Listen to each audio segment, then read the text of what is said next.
Hey everyone, what is going on? This is AJ from Adventure Company Gaming. We have a fun one for you. This is the pre-release at the Haven Games for Uprising. I'm so excited for this set. So excited to bring you some early sealed games. We're going to have a top 8 draft as well. Super excited for it. We actually have, let me fix these names here for you. We have Tony on the left-hand side. He will be playing Phi, one of our local players. I haven't seen him too much, but it's good to see him back out. Then we have Zach on Icelander. So we have Icelander and Phi for this one. It's going to be interesting. I really like to see if Icelander has a lot of counterplay into Phi. Phi can do a lot of really crazy like combo chains that are super huge and very hard to deal with. So I definitely need to see like how can Icelander like really like deal with that stuff. Can she put out enough of those frostbite tokens? I'm gonna do my best to remember the names of all the cards. They did just come out. I do have them pulled up already, so I will do my best to have them going for you as they come up. I'll try to explain what they do too. You might hear me type a little bit, don't worry about that. But who's excited for some Uprising? This is our first game of the day. Let's go. Let's change this to round number 1. A lot of prizing here at the Haven, a lot of exciting stuff. So we have a top 8 draft, double prizing, double packs. Looks like so Tony is on Phi on the left hand side. Don't know what Icelander is his weapon token, but his weapon is a 2-cost sword that has go again. It costs 3, or it comes in for 3 damage as well. Awesome. One of the owners of the Haven just came in and gave me my favorite drink that they sell here. It's apple soda. It's delicious.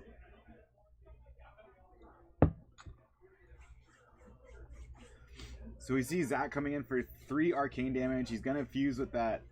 Gonna be able to fuse it. Fuse is a mechanic that we kept from Everfest and from Tales of Aria. It requires you to show an extra card, either one of the elements. For Icelander, it's going to always be an ice card.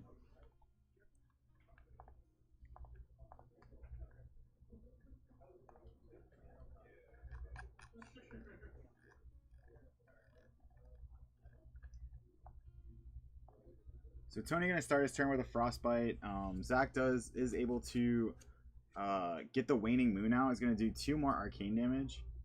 I don't see a lot of arcane prevention on Tony's side. I do see, you know, of course, in the sealed format, you have the Helios Miter.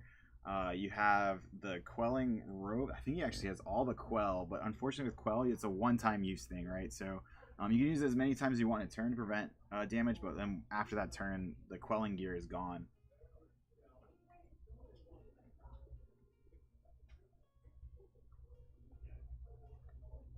Interesting to note, Tony is on Phi, but I don't see the Draconic Ninja gloves. Those are very strong gloves. The commons that Phi is able to get to.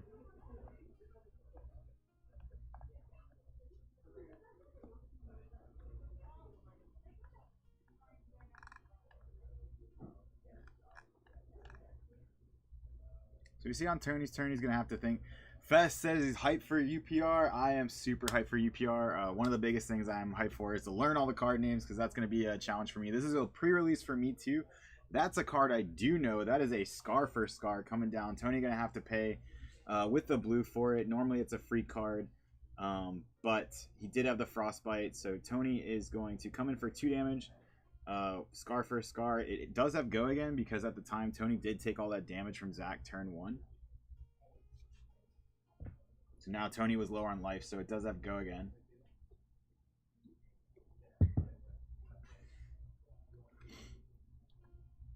So Heat Wave was the the Draconic Ninja arms that I was thinking of.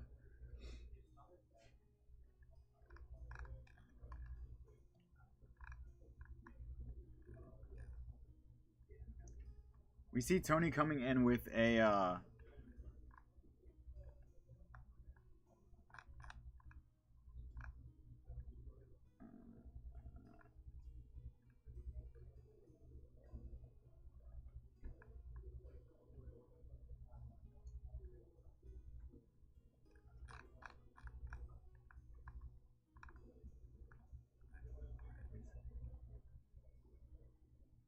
Tony's coming in with the 3 attack that searches a Phoenix Flame. Phoenix Flames are a big locked in with the apple soda, you know. But this is the card that searches a Phoenix Flame. That's a big big deal for this deck. That is something they want to get to as much as possible. It's the Flame Call Awakening. As long as Flame Call Awakening was this second red card you played, you're able to search a Phoenix Flame. The reason Phoenix Flames are such a big deal in this deck is because they increase your chain links that you're trying to get to, and there's a lot of play there to try to get higher and higher chain links in this deck.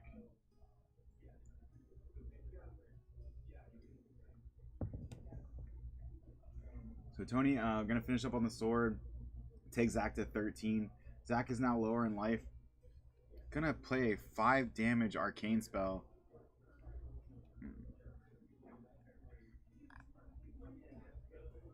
Looks like it's the Aether Ice Vein red. Dealing 5 damage to any target. It's going to obviously be Tony. If Aether Ice Vein was fused, it deals damage to a hero. They discard a card unless they pay 2. That's a very strong card, especially against a Phi deck. You know, Phi seems very strong because it's so aggressive, but I feel like a lot of these aggressive decks are really weak to any kind of disruption, and that's a very big disruptive card.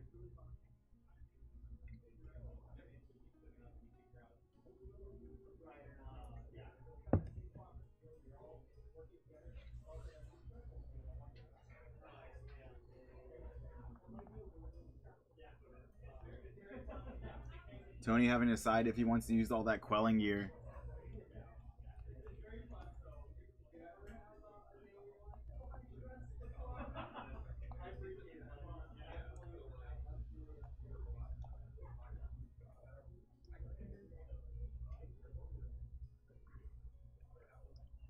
So Tony, we do see Tony actually has the quelling robe, the quelling slippers, and the quelling sleeves. It looks like, you know, all those could block 1 of any damage.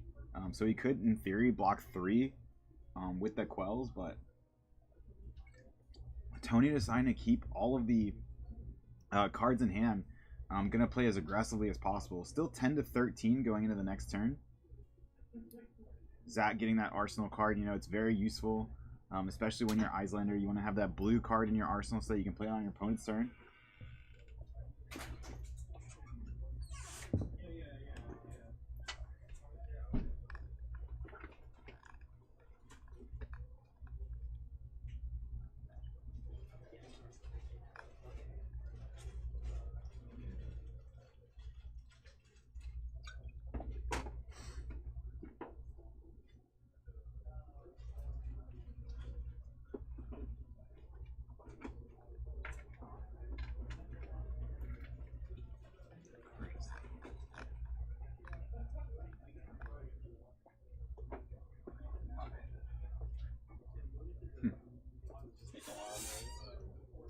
It's all good.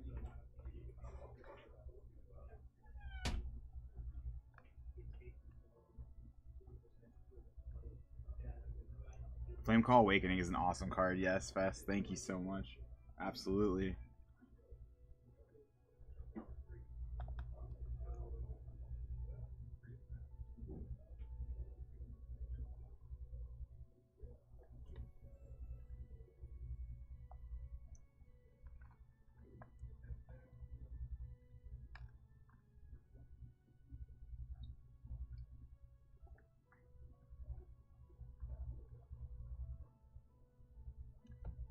Tony gonna attack with the sword. 3 and go again. Just gonna end his turn.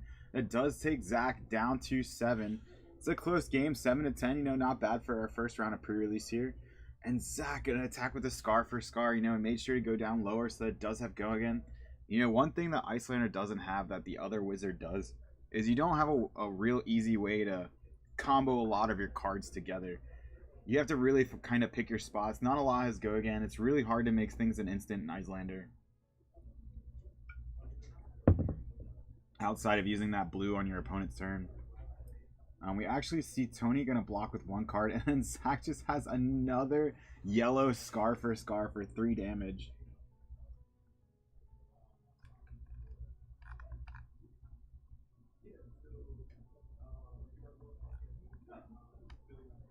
That is a lot of damage that an Icelander could normally not put out. That we see 3, 3, and 4 Arcane. Tony having to decide. He's really holding on to that Quell gear. I think that's really smart of him. Save it till you really need it.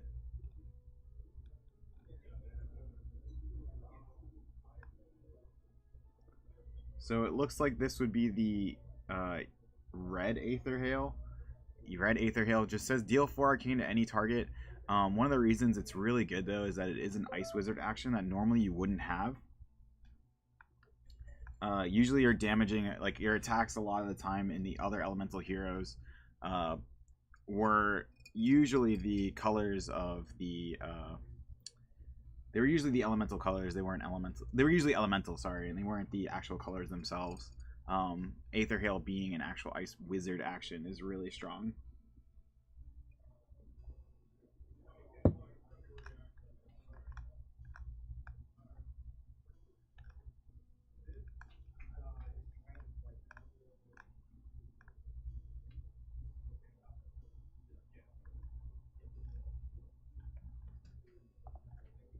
So we see Tony coming in for 4 damage. I do believe this has go again. And again, chat, if you want to help me with card names, this is I'm doing my best over here. This is a lot of new cards to me. And a lot of it from here just looks like fire. Like literal fire.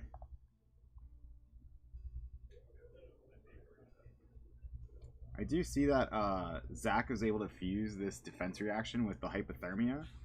And because a blue card was able to be played. Oh, actually, this is a spell that coming in for 3 arcane damage. And because it was played on Zach's turn, or because it was an ice card played on the opponent's turn, Tony will get a frostbite, possibly slowing down. We see Tony going to use up one of his quells, stopping one of it. Zach going to take 4 damage. And because Tony has no way to pay for anything else with the frostbite, that's going to be the end of his turn. We move on to Zach's turn. Oh, but first, before we do that, we are going to send the staff in for 3. And we're going to quell one of it and go to 2. Or, yeah, quell one of it, take 2. Quell is a replacement effect, so it should not be affected by the...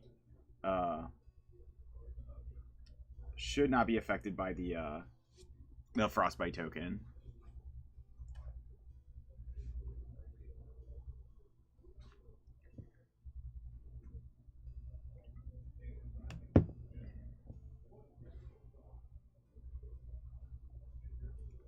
And it looks like Zach is just going to pass up his turn, which is probably fine as long as he has something he can play on Tony's turn.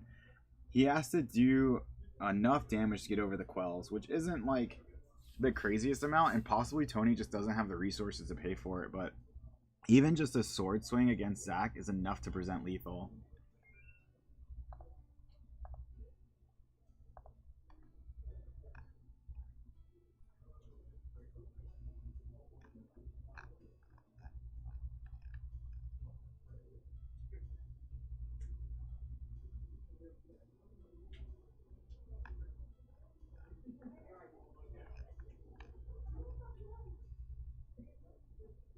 So we see Tony coming in with the Blaze Headlong, but he hasn't played another red card this turn, so it does not have go again. Just decided to present lethal and have enough cards in hand to hopefully pitch to not die to any arcane damage coming through. The one thing that is scary is that Tony could have, I believe there's an attack reaction in this game, or in this format, for Ninja that would actually get over this, should he just block with 1 card.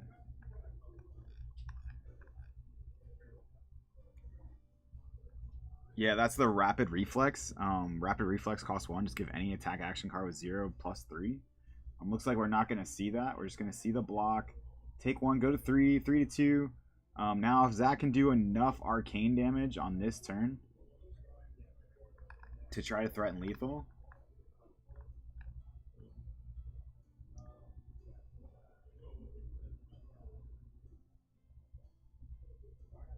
we'll have to see how Tony responds. This is just arcane damage for 2. So this could be really smart on Zach's side, because if Tony has to use 2 cards to block this 2 arcane damage with quells. Now he doesn't have the quells for the next turn as well.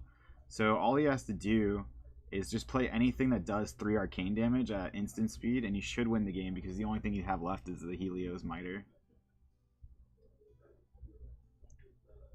It's kind of like that typical old wizard R turn kind of joke that still kind of holds true. You know, you think you have lethal on board, and then the wizard just comes back and hits you for 3.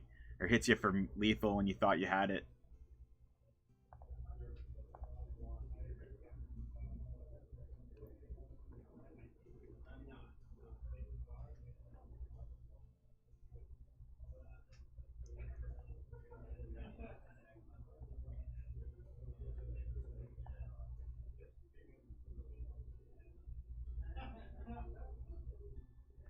Tony really deciding, you know, you're kind of in that spot, right? You don't want to have to pitch to pay for this just 2 damage.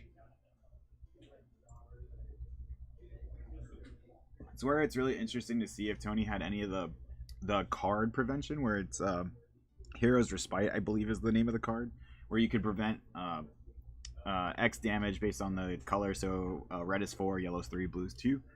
If he did have that card, that would not only keep him from having to burn his armor, but also have him gain a life. We see Tony just gonna pitch 2 for the Helios Miter.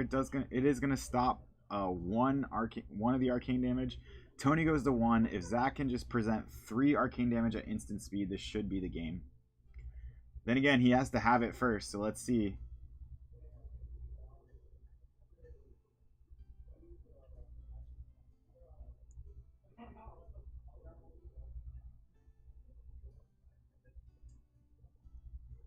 Alright, Zach's going to draw up for his turn. We're going to go to the end phase. Now we're back on to Tony's turn. Tony has to find some way to present lethal and save cards in his hand, but I think I see 2 reds, so really, I think the only thing he can really do is if that card in his arsenal is something that does damage and it costs 0, it's maybe a way to keep him alive. But really, all Zach has to do is play any non-attack into staff.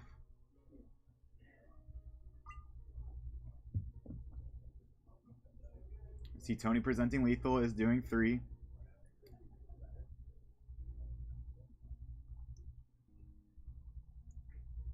Zach gonna block 3 with the Sift. Sift is a really good card, and the fact that it blocks 3 I think is really good.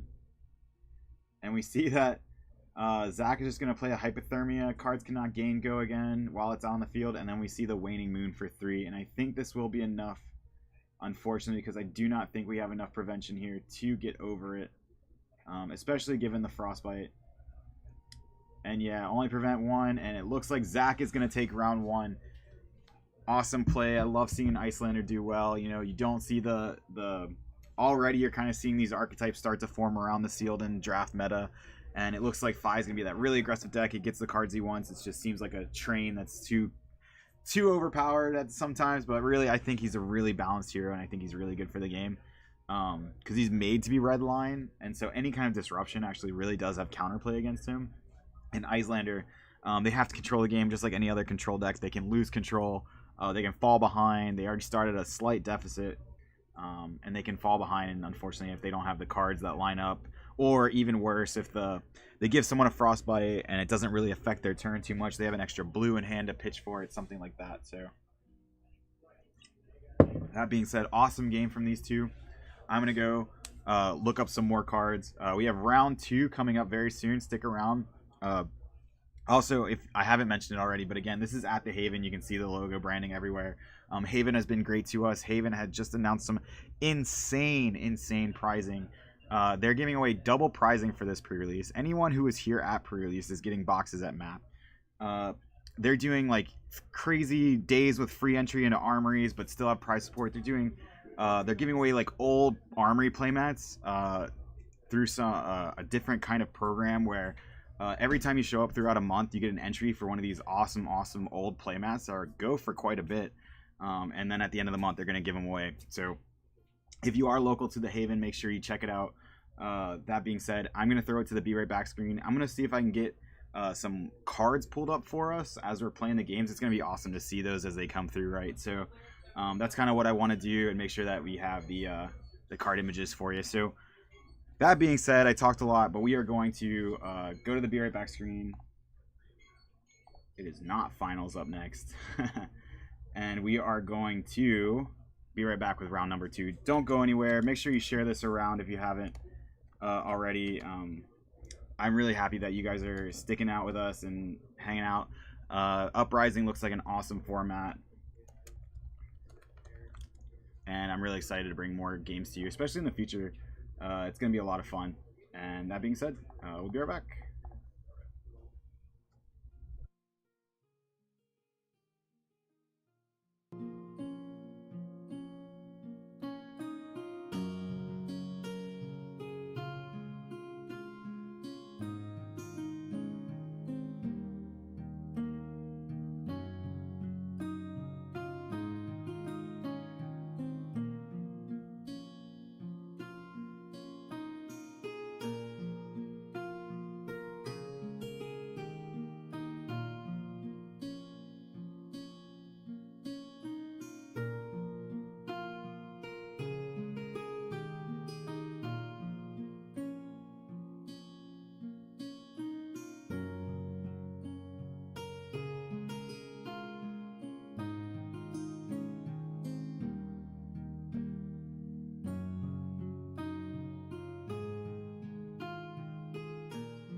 Welcome back to round number two here at the Haven Games of our pre-release Uprising format. We have Alex from Adventure Company Gaming on the right-hand side. He's on Fi.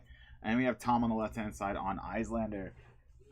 Both these players are 1-0. This is a round 2 match. This is table 1 right now. And Alex wanted to grab his binary dice just for this moment. He was like, what if I asked them to mark damage with dice, and it's really funny. And I said, he's like, what if I attack with a Phoenix Flame for 0? And I was like, I don't know. He's like, oh, I have this 0 dice in my deck box, so let's go. He's able to use that 0 dice. Coming with the sword for 3 damage. Tom's going to block with 1 card. Alex going to play 1 more attack, going into 3 more damage. Tom going to block with another 1. Alex has 3 Draconic Chain Links on the chain, so he's going to activate Fi. Grab that Phoenix Flame from Graveyard. Using that ability, costs 1 less for each Draconic Chain Link on the field, or on the chain. And Tom gonna block with 3 cards, has 1 card left in hand. Alex coming out of the gate, very aggressive. It'll be interesting to see if Tom, going second, he does get the first chance to kind of pull cards from Alex's hand. Alex is only gonna have his Helios Miter. And 2 pieces of Quell gear to stop arcane damage. Still no gloves from the 5 players. I guess those were just not in common supply this time around.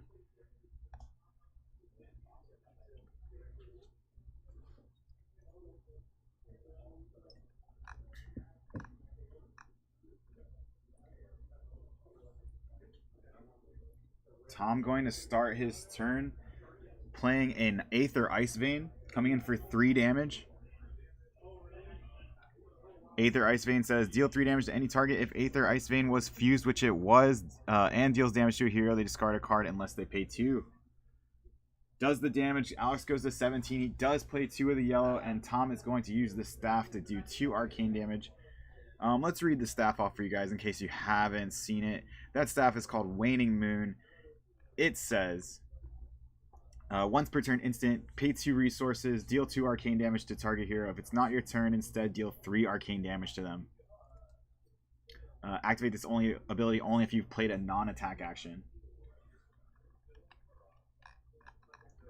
Alex is going to start with that card that had beautiful art that we all saw, and we were all very excited for it when we saw it come out. That card is Rise from the Ashes. This is he decided to pick it up. I guess he decided to play something else. He did decide to play the Dust Runner Outlaw. Dust Runner Outlaw is a 1-cost Draconic attack. This one coming in for 5 damage.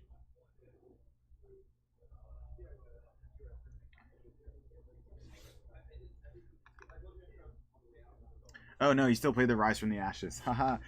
So the Rise from the Ashes did give his next attack. It did buff it.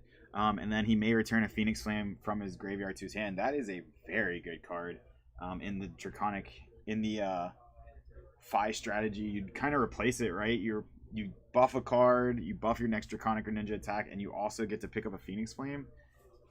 The card's like free, basically. Honestly, it costs 0, free buff, and free Phoenix Flame, which is another chain link. Tom having to decide here exactly how he wants to block this. 5 damage and go again from a Dust Runner Outlaw is very strong.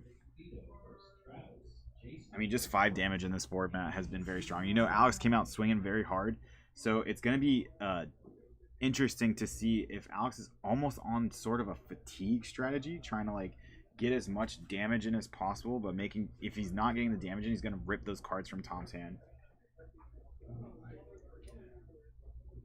Phoenix Flame coming in for 1. That is chain link number 2.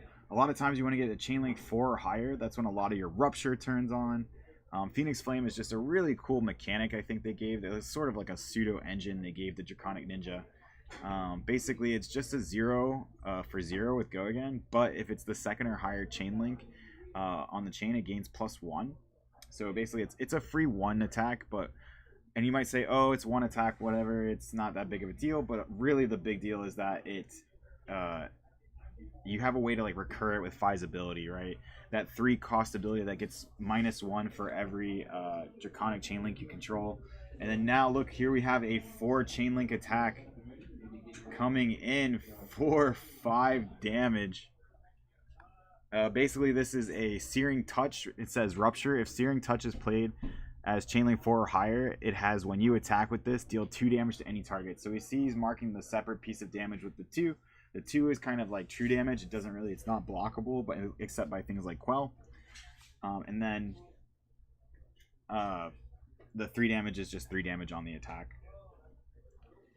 We see Tom is going to play a healing potion, gaining back or healing salve, and then be able to Waning Moon for 3 damage as well. Kind of trying to keep the life totals even as possible. We see Tom most likely just going to Arsenal going into his turn. Only 1 card in hand, I believe that was the Frostbolt.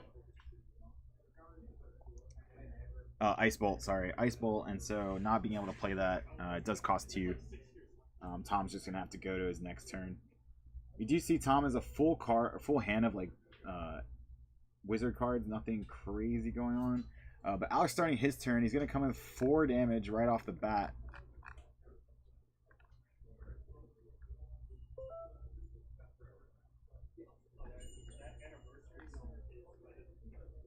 This is a 4 damage Soaring Strike. When Soaring Strike hits, you may banish an attack action card from your hand with cost less than the number of chain links you control. If you do, it gains Go Again, and you may play it this turn. So basically, it's a 4 damage Go Again attack, and also lets you play something that might not have Go Again with as if it had Go Again. I think that's, again, an incredibly powerful card for the strategy. Anything that doesn't have Go Again, giving it Go Again typically is really strong, because kind of those non-Go Again cards are meant to be finishers. But if you can keep it going, then that's really powerful. And we see Tom respecting that. We actually see him give up a card and use part of his Quelling Gear to stop 1 point of damage there. Then we see the Sword attack coming in for 3 and Go Again. Tom already having to give up 2 cards out of hand is just not super where you want to be. We are going to see him block with another card. Going to be interesting to see if Alex is able to keep the chain going from here, or if he decides to Arsenal. Something he does have to keep in mind, he doesn't know what Tom's Arsenal card is, which now we see it is the Ice Bolt, dealing 3 damage. It's going to create a Frost bite on Alex's turn and try to do 3 arcane damage, and we're going to see it's going to turn on the staff as well, which I could see happening if Tom had enough to pitch for it.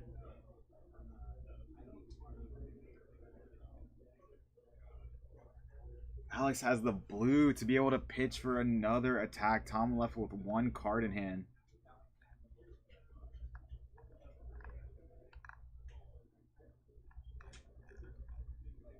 Wow, Alex able to play through that Frostbite with no issue. He did play the Inflame. It says when you attack with the Inflame, if you have played another red card this turn, you may return a Phoenix Flame to your graveyard. Go again. And we see him activate 5 for another Phoenix Flame. You know, Tom was had to block through most of that. And even though as wide as that turn was, as crazy as that turn was, really interesting to see that Tom was able to keep it at even life. You know, Alex is at 9, Tom's at 8, still anybody's game. Alex really trying to break through all the defense that Tom's throwing at him. He's giving up every card basically, and Tom's playing that game where you chip damage, chip damage, chip damage.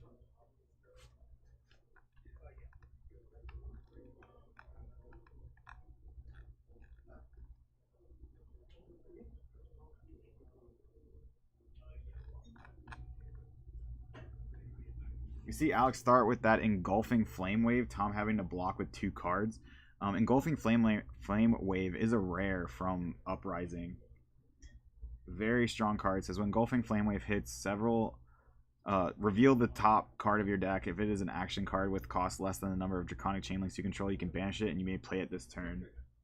Really terrifying card. And Alex plays another 3 attack, Go Again. And that's kind of where the turn's going to end. Alex not really having the resources to either swing the sword if he wanted to. He wants to keep the card in arsenal. We see Tom go into his turn. He's going to start with that wizard non-attack action, dealing some arcane damage. 4 arcane damage.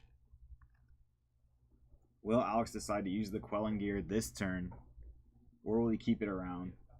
He is going to use 2 pieces of quell gear, stopping 2 damage, going down to 7. Then we're going to Waning Moon for 2. Alex is going to take it and go to 5. Now the only piece of prevention that he has available to him is Helios Miter. And that card is very expensive, especially in a 5 deck that's very redline.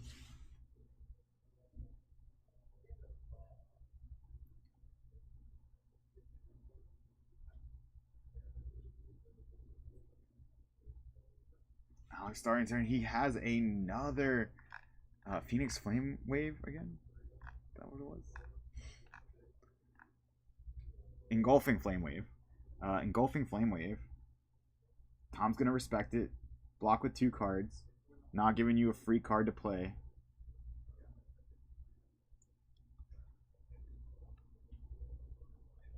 Alex coming in for 4 and go again. We're going to see Tom is going to go for it here.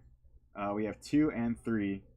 Alex not able to stop it. He has nothing in hand to pitch. Even just having 1 card to pitch and pay for the Helios Miter would have brought him to 1, but 5 being Exacxies. And Alex has lost here. Tom goes up to 2-0. That was a great match that I got to see from Tom there. Really interesting. You know, he was able to block very efficiently, keep the game as even as possible. Just don't fall behind. Don't fall into the abyss where you have to block with more cards that you want to. And we see Tom able to pull it out. Goes up to 2-0. Awesome game. Awesome match. Alex will drop to 1-1. That was round number 2 for you guys. We have I believe 3 more rounds coming up, so don't go anywhere. We'll go to more of our awesome gameplay here at the Haven for our Uprising pre-release. Thank you guys for sticking around.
What is going on, everyone? I am back with round number 3 here at the Haven of our Uprising pre-release. We have 4 rounds of Swiss, and we will be doing a draft right after this. I'm super excited. We have Matt on the right-hand side playing Icelander, and we have Nick on the left-hand side on Dromai. A lot of equipment on both these sides of the field. Well, not a lot, but some very important pieces. We do have the Coronet Peak on Matt's side. He did, in fact, pull the Cold Foil Legendary. That is awesome. Coronet Peak is a 2-block headpiece. It does have Blade Break. However, it does have a once per turn action that says pay 3 resources. Your opponent discards a card or pays 1. So no matter what, unless they have like a tunic or something, they're usually going to be discarding a card in one way or the other. They're most likely gonna pitch for it, but really they're gonna be getting rid of a card in their hand, so they have one less card going in their turn. On Nick's side of the field, he did pull the Dromai gloves that are very good. They have Quell 1, so they can block 1 point of damage from a source as many times as they want in a turn. But at the end of the turn, they will go away. One of the reasons that card is very good is because you can pitch a red into it, and it gets you an Ash token. We see Nick starting with that Sweeping Blow. Comes in for 3. He's going to create an Ash token because he pitched both a red, and the Sweeping Blow itself will create an Ash token. That's its effect. It does have Go Again. We'll see if Nick does anything with the Go Again. I do see a Scar for Scar in his hand, and I also see, I believe, what's one of the Sigil cards that block. Yes, so he's going to pitch a red for it. I do believe that is a yellow Sigil, so that does block 3 damage. It doesn't get an option, though. The first attack that Nick would be taking damage, so he can still block to try to save it. But whatever damage that Nick would be taking it is a replacement effect, it would pop and then prevent, I believe, if it's the yellow one, it should be 3 of that damage. Alright, so we're going to go back to Matt's turn. So now this is his turn 1.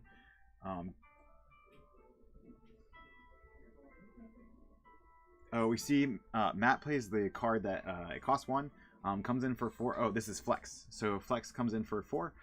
You do have an option that when you attack or defend with Flex, you can pay 2 to bump it to 6. Interesting enough that he didn't save it to pop a dragon. We'll see if that comes up later in the turn.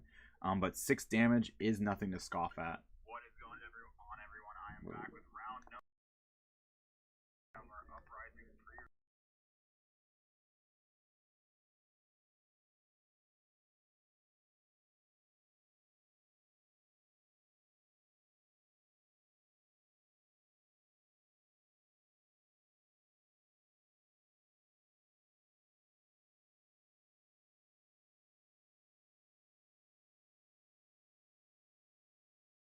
We see Nick having, he did go ahead and let the Sigil eat up 3 of that damage.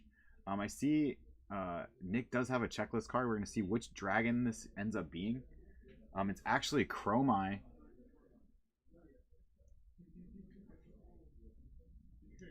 Chromai is going to attack, which will gain him an action point.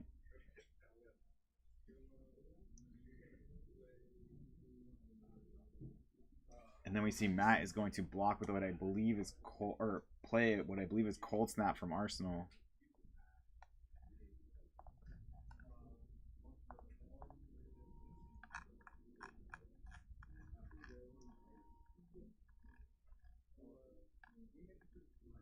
Going to be interesting to see if Matt decides to actually take out these dragons or not.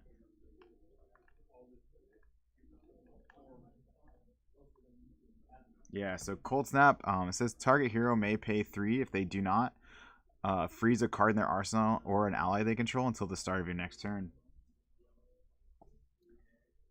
So Nick going to pay the extra Frostbite tax. And then it looks like Matt actually had the pop to break the dragon. So Chromai is going to gain an extra action point, though. Chromai says whenever he attacks or leaves the field, you gain an action point. So because Nick was able to successfully attack, he would actually go up to 2 action points due to Go Again. Or he would go up to 2 action points and then lose the action point that he just got. So down to 1 action point. Nick going to play an attack for 5 damage. Coming in here. Will be interesting again to see if Matt, how he decides to block. You know, a lot of times you feel like you have to stay ahead as the Icelander player against Dromai.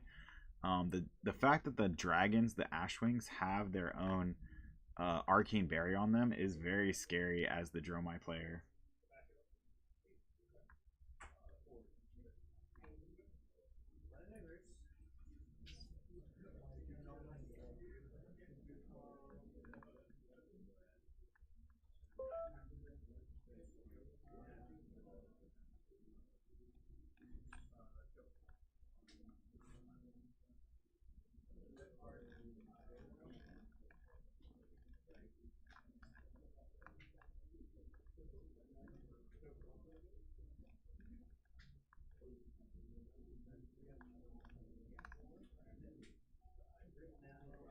So this is a critical strike coming in for 5 damage, so it is a red.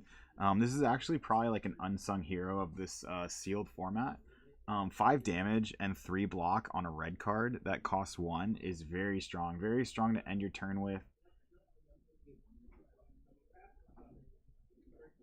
You know, if Matt were to take the entire hit here, you go to 13. You kind of find yourself in a bit of a bad spot. Being so far behind, and then if Nick can even get just a handful of Ash Wings on the field, having 2 Ash ready to go makes it so that he doesn't have to worry too much about the whole restriction about targeting an Ash when summoning another dragon from an invocation.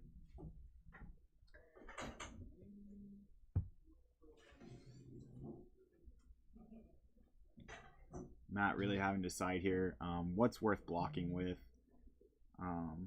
It's much more of a casual format here, by the way. So we are doing a top 8 draft, and there's 16 players. So most of the player, or half the player base here, will actually get to draft. So more so, it's about feeling out the set, getting used to it. We do see Quell being used here.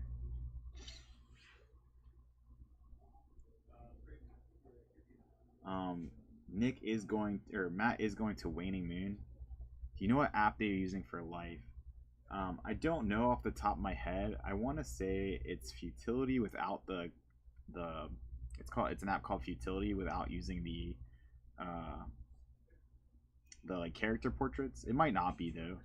I think it's just any other. You can find a lot of life counters that they're using, but don't know the name of that specific one. I can find out after the round for sure.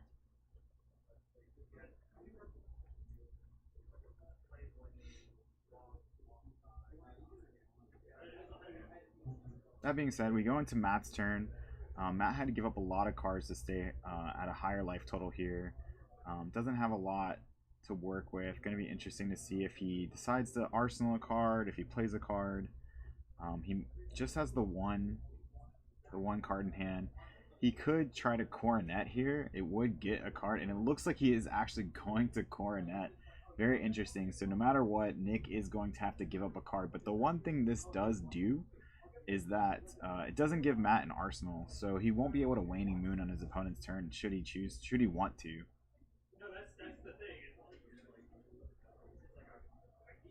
It's going to be interesting to see if this pays off for him. I mean, making him give up 1 card in hand may or may not be good. We'll have to see. The other thing that's interesting about Coronet Peak, it doesn't really matter in this specific scenario, but the fact that Coronet Peak, the action on it, does not have Go again. So should you choose to activate it, you would need to find an action point elsewhere.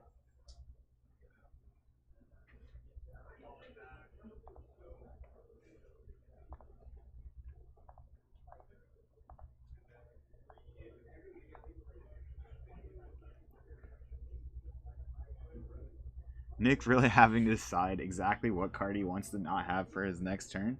He wants to be able to play a red card so that your dragon attacks have Go again, but it's going to be he's going to have to find a dragon to do that. So funny enough, he does pitch a red for the Coronet Peak, and it's kind of a weird scenario though, right? Because you gave Nick a free Ash token in a way because you gave him something to pitch for, thus giving him another dragon. So he's going to play a Chromai.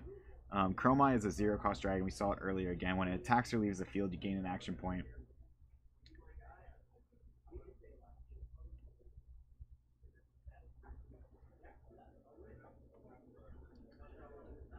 Doesn't look like he wants to attack with it right away.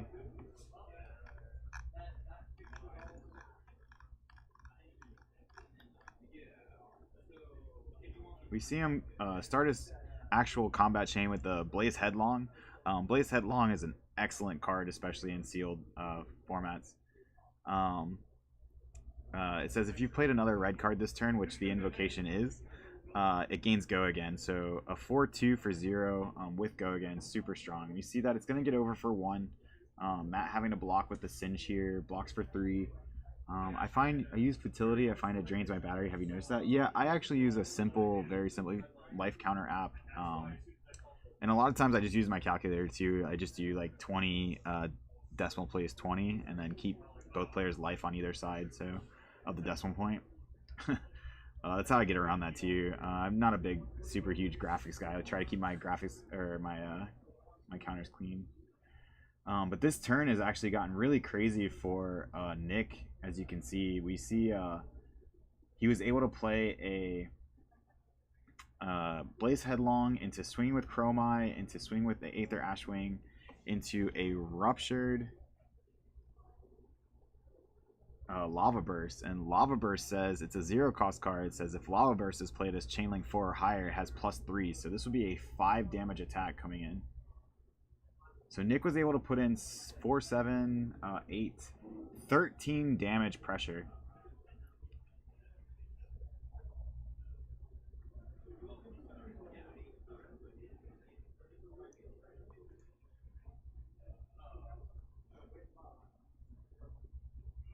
And we actually see Matt is actually going to take all 5 of that damage. He says, I want to be able to send something back on my turn and also have an arsenal card.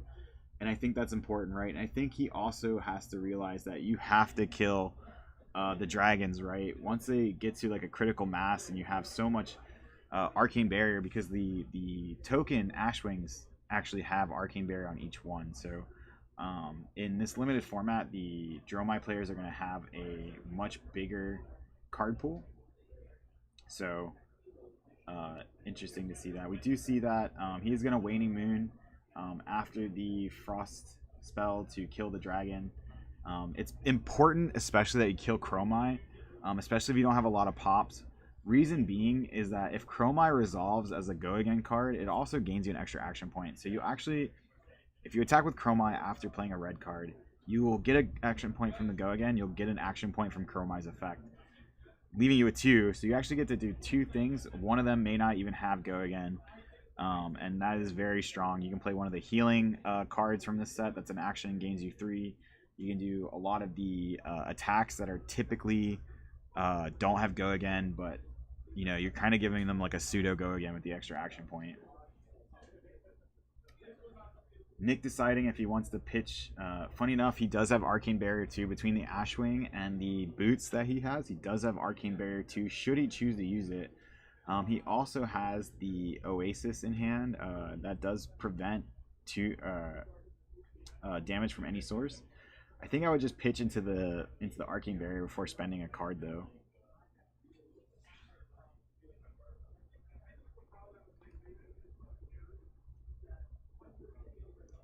And that's exactly what he's going to do. He's going to pitch a blue for the Arcane Barrier between the boots and the Ashwing. And this is kind of where it gets to be a difficult point for the Wizard player. You know, you're down by 7. Nick goes into his turn. He's got an Ashwing on board. I don't see a pop necessarily in hand to kind of buy a turn. We do see Nick is going to start his turn with the Billowing Mirage. The Billowing is going to come in for, I believe, 2. I believe that's a yellow one. And then Nick also has the opportunity to create an Ashwing as well, which he did. So he's going to get a Frostbite. The Billowing Mirage is still going to resolve. He did freeze Dromai and freeze an Ashwing.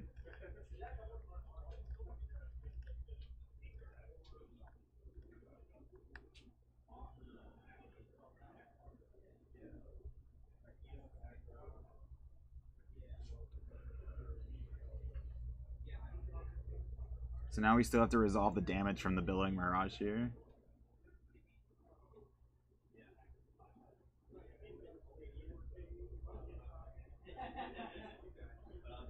Interesting to see if Nick's turn changes anymore now that he has a Frostbite. Having that frostbite could lead to a lot of weird pitches that you might not have done. Funny enough, I had a player play the card Arctic Incarceration against me, which creates 3 frostbite. And it kind of was like a bad thing for them because I was able to play. I had an Uvia and I was running low on Ash, and I actually pitched 3 red cards into it, got 3 more Ash tokens to be able to attack with a dragon, and that like fueled my Uvia.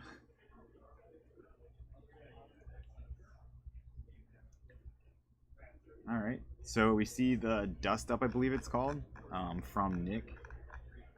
This card creates an Ash token on hit.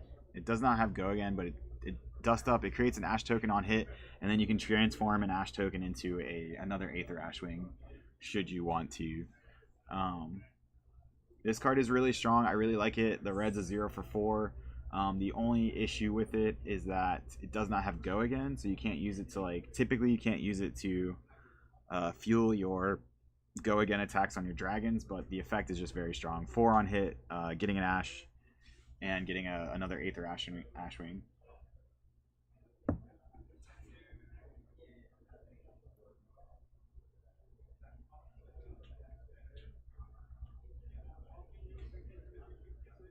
So Matt just had to draw past there. Nick getting another turn. But the nice thing was, Matt was kind of behind at the start of that turn. He still took a lot of damage, but he was able to kind of claw it back to almost even. It's 10-6. Going to be interesting to see if Nick can really put on the pressure here. 3 Aether Ashwings, that gives him Arcane Barrier 4, which on the surface looks very bad for the Icelander player. However, that being said, they do have a card called Singed. You could clear those Ashwings right up. Should he have a red Singe? That Singe does 1 to the player and 1 to up to 3 allies they control. So I'd clear those Ashwings right up. Yeah, we just have to see if he has it. We do see the Brothers in Arms come down. This is a red one, I believe, so it's blocking for 6. Still have to read a lot of these cards. It's been a while, or not a while. We just haven't seen them before. You know, they came out in spoilers, and you just have to like remember like what does what. That was an Icebind. Icebind says, I'm gonna read the red one. It says deal 3 arcane damage to any target. If Icebind was fused and deals damage to a hero, freeze a card in their arsenal until the end of your next turn.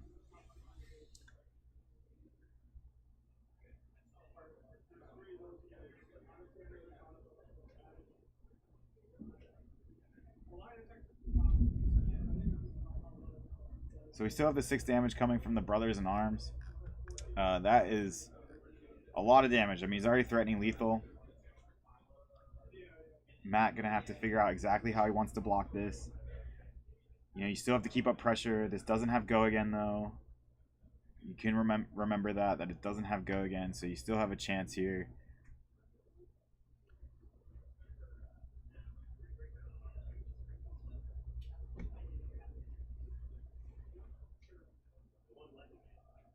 Just gonna have to pick a card to defend with.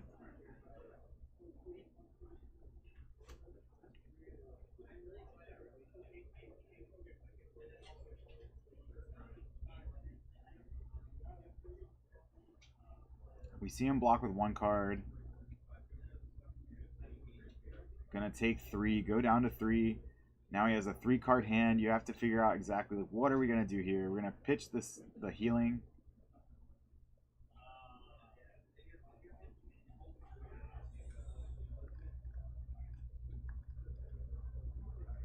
He might want to pitch that Healing Balm. I don't know if he has the time to play it, but he really is probably looking at his life and thinks he maybe wants to play the Healing Balm.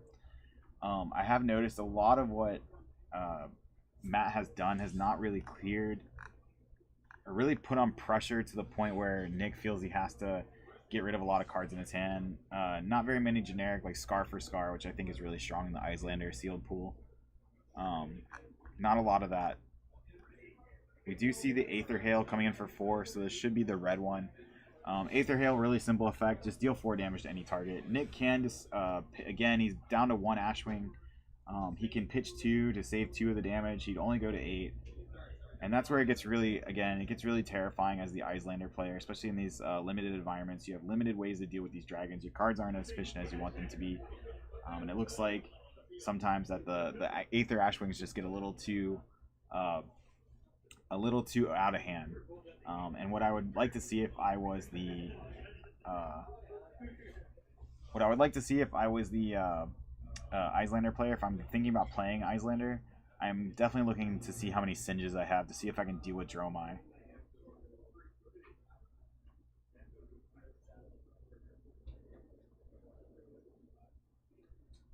So we see the trade-in from Arsenal, super interesting. So that's a 3 damage attack. And because it was played from Arsenal, it's actually has an effect. Well, the play from Arsenal effect is that it has Go Again. It has another effect that when you attack with trade-in, you can discard a card and draw a card. So you're basically trading in a card in your hand for a card from off the top of your deck.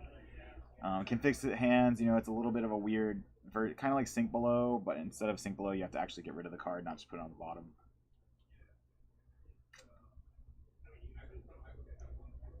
And then we just see a Billowing Mirage again coming in for 3. And we see that Matt is going to attempt to deal 3 arcane damage. He was able to get it through, so it is 5-2. He's going to have to block this Billowing Mirage, but then unfortunately he's going to also have to find a way to block all these Ashwings.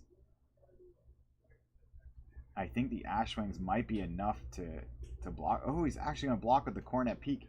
Something I did not remember was that Coronet Peak blocked for 2 damage. So he's going to block the yellow Billowing Mirage, and then we see 3 Ashwings coming in.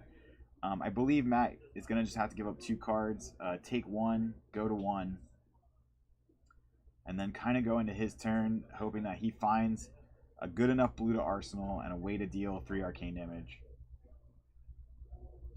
Unfortunately, because the damage is like 1 pings, you can't stop like a lot of it, so you'll have to give up multiple cards to block multiple instances of the one damage.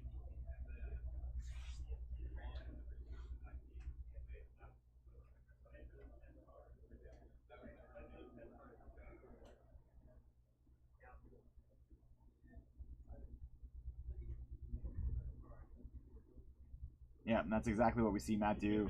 He's gonna take 1, or I'm sorry, he's gonna go to 1, has 1 card left in Arsenal to be able to Arsenal. He draws up to 4. I don't know if Matt actually has the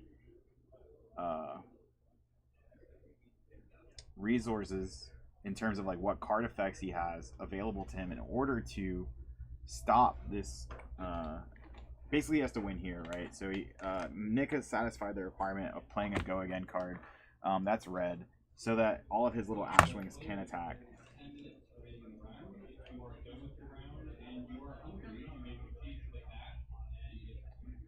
Shout out to the Haven. I don't know if you guys can pick up on that announcement over the speakers, but they did just buy everyone in the room pizza. This place has been awesome to us. If you guys are local to Orlando, or if you're ever visiting Orlando, hopefully Worlds is in Orlando. Fingers crossed. Hopefully Worlds is here, and then we'll be able to enjoy a local big tournament, but also that if you guys are here, they're going to try to do tournaments like all the time, especially just before any big tournament. If it's a calling, if it's Nats, if it's Worlds, anything, we're going to try to host a big event here so that you guys have something to do beforehand. Definitely check it out in Castleberry, Florida. Pretty much Orlando.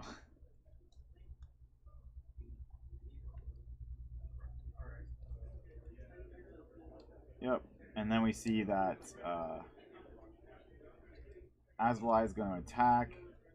Asvalai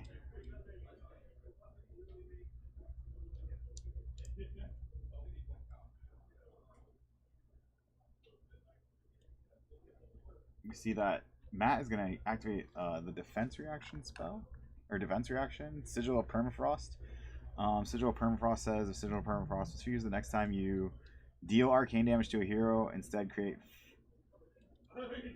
5. Oh, create that many Frostbite under their control. So interesting enough, if he can do enough damage to get that many Frostbites. But unfortunately, I do not believe he's going to be able to do enough to end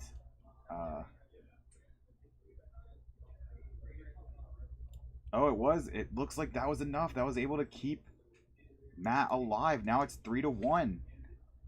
Now that being said, uh, Matt does not have an arsenal, which a lot of the time is kind of what gets you there in terms of like being able to play a non-attack action into a waning moon or something like that. Now it just depends on whether or not Nick has a red go again card. We do see the red Billing Mirage is going to create another Ashwing, goes up to 5. I think the writing might be on the wall here. I don't see a way that Matt is going to be able to play a card. Yep, that's going to be it. Matt has no way to stop the arcane damage from Asvalai, and also he's not going to have enough cards to block all the Ashwings, and he's going to scoop it up. Nick, I believe, goes to 3-0. That is awesome of him, and Matt, I think, drops to 2-1. This was a pretty high table. Matt did a very good job getting him to 3. I think he played that as well as he could. That was a really good play at the end there to give Nick enough frostbites to stop his turn and stay alive at 1. However, it just led to not having an arsenal. It didn't really have control over that, and unfortunately he's going to lose the game there and die to Dragon Swarm, basically. So that being said, I've been talking quite a lot. I'm going to grab some water. Throw you guys to the Be Right Back screen. We have one more round of Swiss, and then we're going to do a top 8 draft. And the way the top 8 draft is going to work, I'm very excited to tell you guys. We have the top-down camera, and we're going to be showing you 2 players that are drafting. Won't be the best view, and then we're going to have those draft matches on stream as well. So if you guys haven't already, please like and sub and follow and all that good stuff. Just stick around as much as you can. Watch as much as you can. Talk in the chat as much as you can. I love that. Ask questions. I'm learning the cards, so that's a big thing for me, is that I don't know a lot of the card names by heart like I do for the sets prior to this. It's kind of a pre-release for me too as a streamer, trying to figure out exactly what's going on and what the card effects are. It's been a while. So that being said, I am going to throw you guys to the Be Right Back screen. We are going to round number 4. This will be the last round of Swiss, and then there will be a draft after that. So not only would I like you guys to follow and all that stuff if you haven't already, but also please share this around. That helps me out a lot. Get as many people in here. The bigger the community we can have, the more fun we can have, the more chat, the more active, and I just love it. So yeah, that being said, we will throw you to the Be Right Back screen, and we will be right back with round number 4 coming right up.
Welcome back to round number 4 here at the Haven in our Uprising pre-release.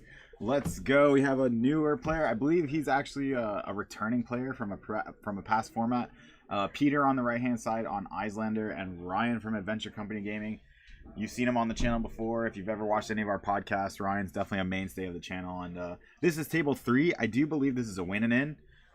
So the loser here may not actually make our top 8 into the draft. So definitely an exciting turn of events here to see Ryan have to fight his way in. I always like to kind of profile their equipment a little bit. It looks like Ryan actually has a pretty nice suite of equipment. He's got the Go Again boots. He's got the Phi gloves, like the Draconic Ninja gloves is the common. He has the Helios miter that everyone gets. And then, of course, he has the Sash of Sandakai, I believe, which says if you played a red card, you can pop it to gain a resource. Very interesting. We see that Peter's starting his turn with a Scar for Scar. He does have the Quelling gloves. He does have the Wizard gloves, or Quelling boots and the Wizard gloves, and of course the Helios miter. So he's just going to start his turn. He does have Go Again due to Icelander starting at 18 life from the Scar for Scar. And he's going to come in with 3 arcane damage. Ryan is actually going to pitch enough to stop one of it using his helmet. It's always a good chance to use the helmet as early as you can, especially if you're going to draw up. It's like a free draw that you normally wouldn't get. Helios miter does stop 1 damage for 2, so it doesn't feel as good. So it's good to use it on your first turn against an Icelander, right? Because you're gonna draw back up anyway.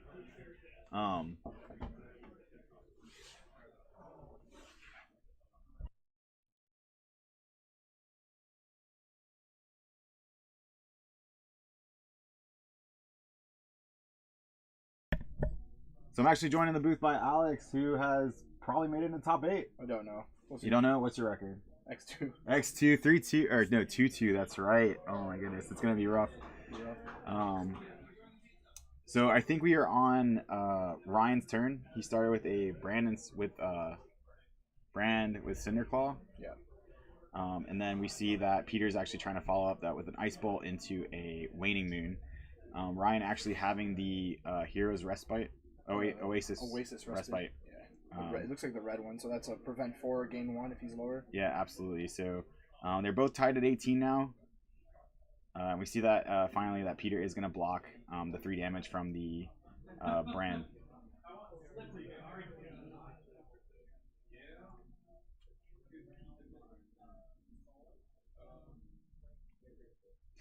I think this is the one. This is the Draconite card that it hits for 3, but if you rupture, it does 2 arcane damage there. Gotcha. But he didn't get the obviously didn't get the rupture. Oh, it's the Searing Touch. Yeah, so the Searing Touch would do 2 damage to any target.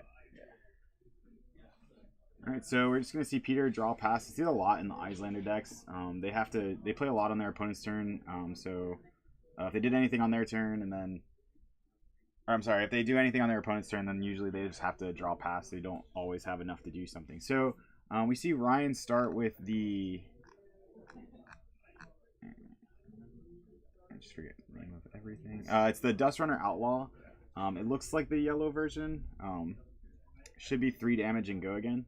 I can run out there and try to remind them about the dice real quick for you. So Dust Runner Outlaw, again, we talked about it before. That is a Draconic attack, so it's going to increase the Draconic chain links. It's just one of the best cards to start with, I think. It's 3 damage, Go Again. It lets you get a lot more of your Draconic chain links online. You want to get to that 4th chain link or higher to trigger the Rupture attacks.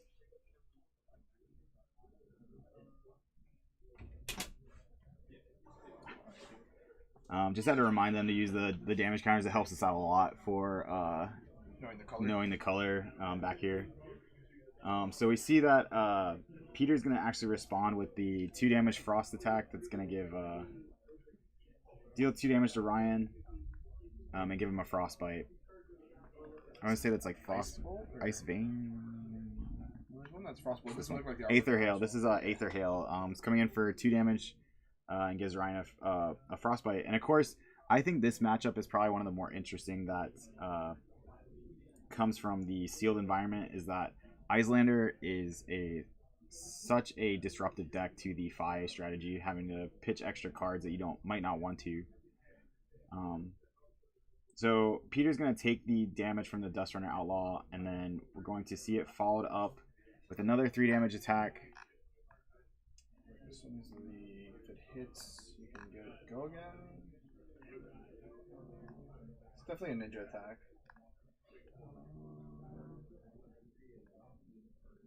It's not the Cinder. Is it Mounting Anger? I put on Twitter that if you were going to watch the stream today, it's a lot of this. It's a lot of finding card names. It's going to be a while until, not a while, probably like 1 or 2 good streams until... Oh, this next one he has is the Draconic one for sure. The, like, heat up, I forget what the name of the card is, but it's, Blazing Headlong. Blaze Headlong. Yeah, or Blaze Headlong. Blaze Headlong, I think, in the few games I've watched with Fi on stream, has definitely just been one of the... It's like the most house card, yeah. If you played another red card this turn, it just gains go again. I think that's, and it's just Draconic, so both Dromai and Fi can play it, and I think it's really good in both of the strategies. I think 4 damage and go again in a limited format is very powerful. That's interesting. Ryan opts not to poke in an extra 1 damage there in favor of arsenaling the card, which is a pretty good Fi strategy because you really want to start your you want to guarantee that you have like a chain of 2 or more on the Draconic. Yeah. Because that sword is like quite a bit of a house too. By pitching a blue card coming in for 3 damage with go again, you kind of set up your chains to do some pretty sweet stuff. Yeah, absolutely. And the brand with Cinderclaw has just been such an interesting card too, because turning anything Draconic, the next thing Draconic, can really mean a lot for a lot of these cards that count Draconic chain links. So, yep, absolutely. Including Fi's ability. Absolutely. Looks like we're getting the old wizard treatment by spinning our cards upside down and letting our opponents read those. I'm well aware of that one. This one gonna be coming in for 2 damage. I think we got a fuse on it too. Has to be one. Yeah, it's rough with the dice on there. Oh, that makes sense.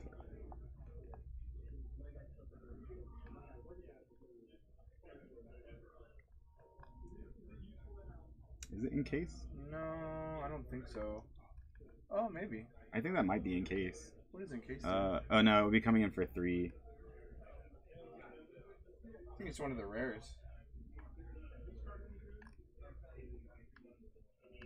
Oh, maybe I'm wrong. Oh, is it Iceborne?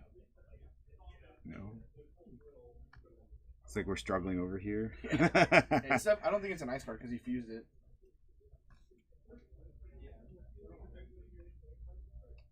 Looks like he blocks here, takes 1. Yeah, I was able to Waning Moon for 3 and then had to block.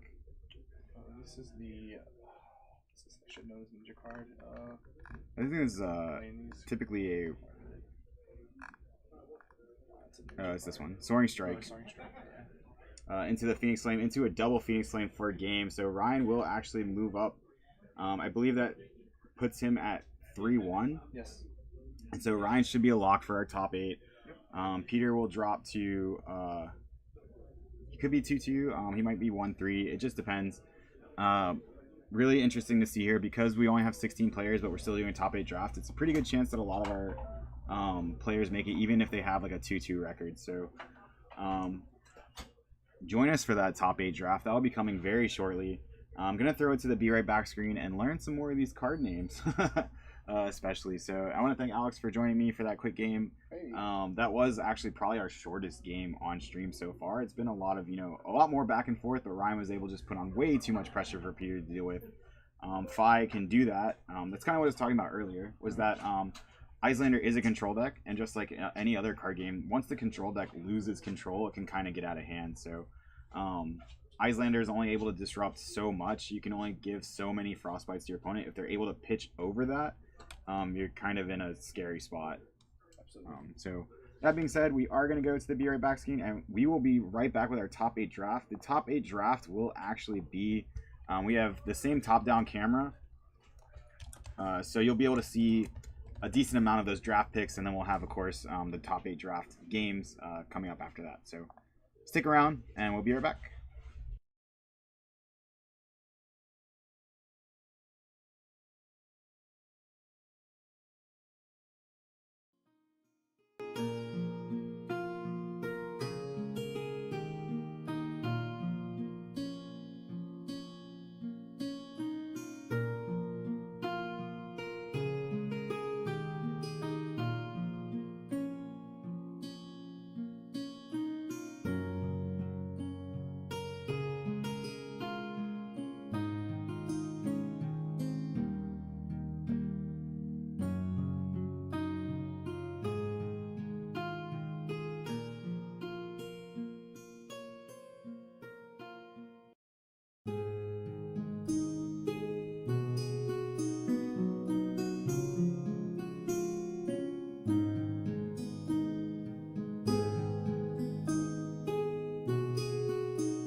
What's going on, everyone? Sorry about that delay. We are back with our top 8 draft here at the Haven Games in Castleberry, Florida.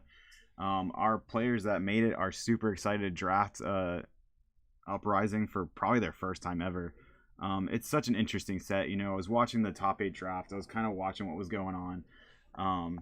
It was really interesting to see that there was like, I feel like everyone was really afraid to actually like kind of draft the wizard. There was a lot of players not drafting wizard. It just like, I would like look around, there's only like 4 picks left, and of course like there were still like there'd be like 4 cards left and 3 of them were ice wizard cards, and it was just really interesting to see that. But funny enough, we do have one on stream right now. That's Nick on the right hand side. Nick, we actually have Nick versus Nick. I'll be referring to them as Icelander Nick and Dromai Nick. So interesting enough to see that we have a Dromai versus an Icelander. This is drafts, this is not sealed, so I think you're gonna see a little bit less of cards that you would you might actually see like more tuned decks so they get to actually pick their cards. You see a lot more cards in the 6 packs you see in draft. You see you see an entire box, right? So we are going to see Nick do the Ice Bolt into the Waning Moon. Ice Bolt coming in for what I believe was 2 damage, and then Waning Moon coming for 2.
So I am back with back in our top matches. I asked our players use dice. That helps me out a lot back here for streaming, seeing how much damage is coming through.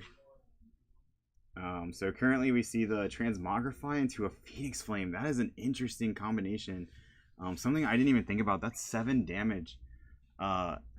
7 damage.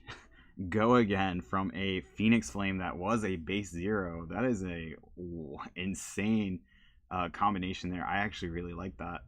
We're gonna see Nick actually go and start, you know, maybe play.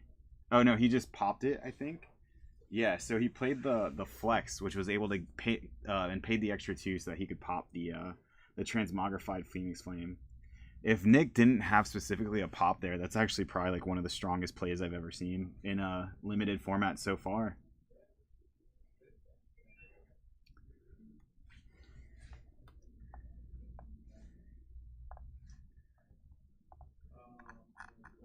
So we see the Encase there. Encase Fuse going to come in for 3 Arcane. We actually have a Sand Cover. Sand Cover is such an interesting card coming from the Team Covenant. Is actually gonna have the promo for it. It's an instant that can block 4 or prevent 4 damage from any source as long as you have an Ash to burn up. So it basically uses an Ash to kind of give you 4 prevention, and that really helps, especially in the arcane matchups.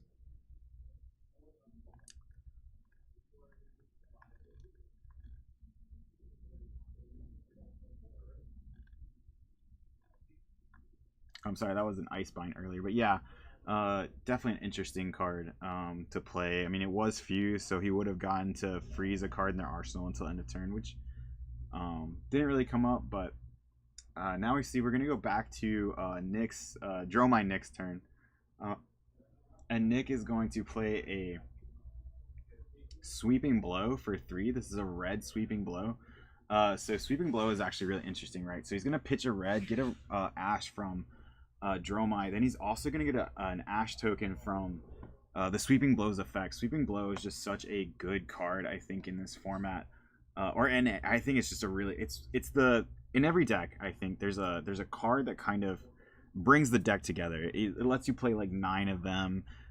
They're pretty much like your bread and butter. So in this, I think of like Seeds of Agony and Chain before that was banned. Something that like really pulls the deck together and kind of makes it cohesive. And you're like, oh, okay, I get the strategy. This is a kind of a key component of the strategy. And I think Sweeping Blow is definitely that for Dromai. Being able to create an Ash token, like get an extra Ash token if you pitch a red for it. The decks typically, from what I've seen, are pretty red heavy. And it's just really good to see something like that. I think Dromai without this card would be much more difficult to play. You'd be pitching a lot more reds, which is not really where you want to be. But that being said, the Sweeping Blow did come in for 3, get blocked for 3. Now we actually get to swing with an Aether Ashwing, and if you're familiar with Spectral Shields, it works almost the same. Kind of different, kind of not, but the Aether Ashwings are going to be like little 1/1 dragons that keep coming in for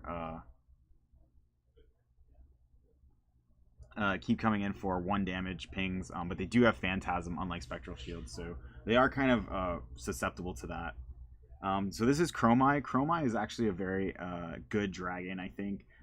It's a 0-cost dragon, or a 0-cost invocation. It summons a 3/2, I believe, and the effect is that whenever Chromai attacks or leaves the field, he will actually gain you an action point. So if he has Go Again, you're gonna net like kind of like an extra action point, so go up to 2. If he gets popped, you still gain the action point from him leaving the field. So very good card. Gaining an action point is very strong, of course, especially when your dragons have Go Again so easily. And it kind of protects you from getting popped, right? Like, so if you attack with Chromai, he gets popped. You're not too worried about it. You get to continue your turn. It doesn't like necessarily just straight up end your turn like any other dragon getting popped would.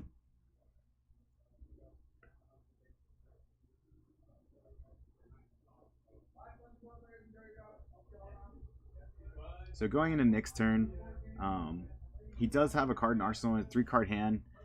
Gonna really have to see like what he chooses to do here. He does have that Ice Bolt. I think he's gonna have to kill the Chromai. You can't leave it on the field. It sucks to have to burn damage on the Chromai, but I don't think you can leave it on the field.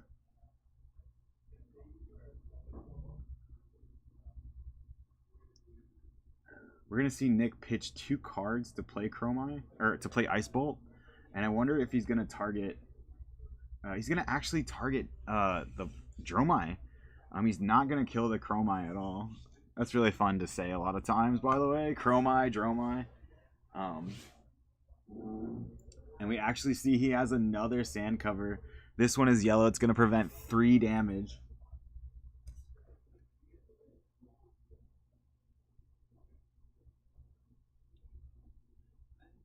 And then we're gonna see that he actually was able to pitch 1 into the Aether Ashwing's Arcane Barrier, get an Ash token, only come out of that with 1 damage taken. I wonder if Nick is not happy about how that ended up, because he wasn't able to like really get in that much damage.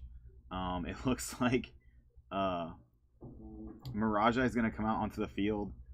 Miraja is also a very good dragon in terms of safeguarding yourself from pops. Miraja says your first dragon attack each turn loses and can't gain Phantasm.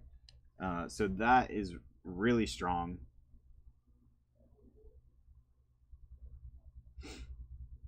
I feel like I've said really strong. I feel like a lot of Dromai's cards, you know, because they have Phantasm to balance them out, they've made them really strong.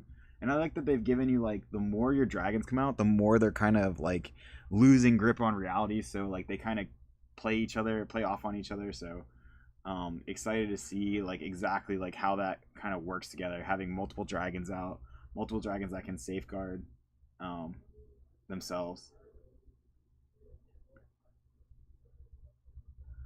So there we see, I think there was an interaction there that it's good to know. That's actually a really good interaction to know, is that in order to play the invocation, you actually need an Ash token to target. You can't play the dragon and pitch a red and then use the red generated from Dromai to play the dragon. you already have to have a token, an Ash token there to transform.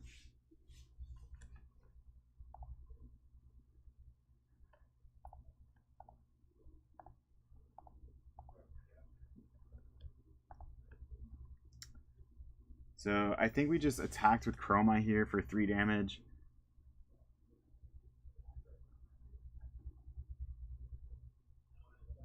Currently no go again. We do know that Dromai's hand is a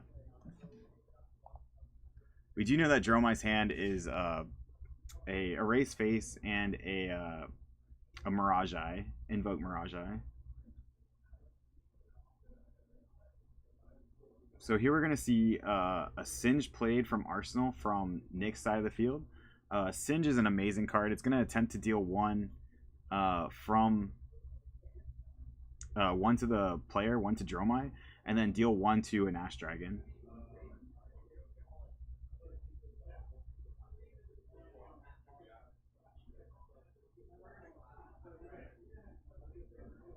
Yeah, so I think they were wondering there exactly how the prevention effects like actually line up. You can, as the player, you get to choose how your prevention effects happen. And so because the damage happens to you first, you'll be able to use the Arcane Barrier, I believe, from the Aether Ashwing that was being blown up. It is a replacement effect, so you're saying the first damage that comes through is the one to the player, and you're saying instead of that, instead of taking the damage there, I'm gonna prevent it with Arcane Barrier.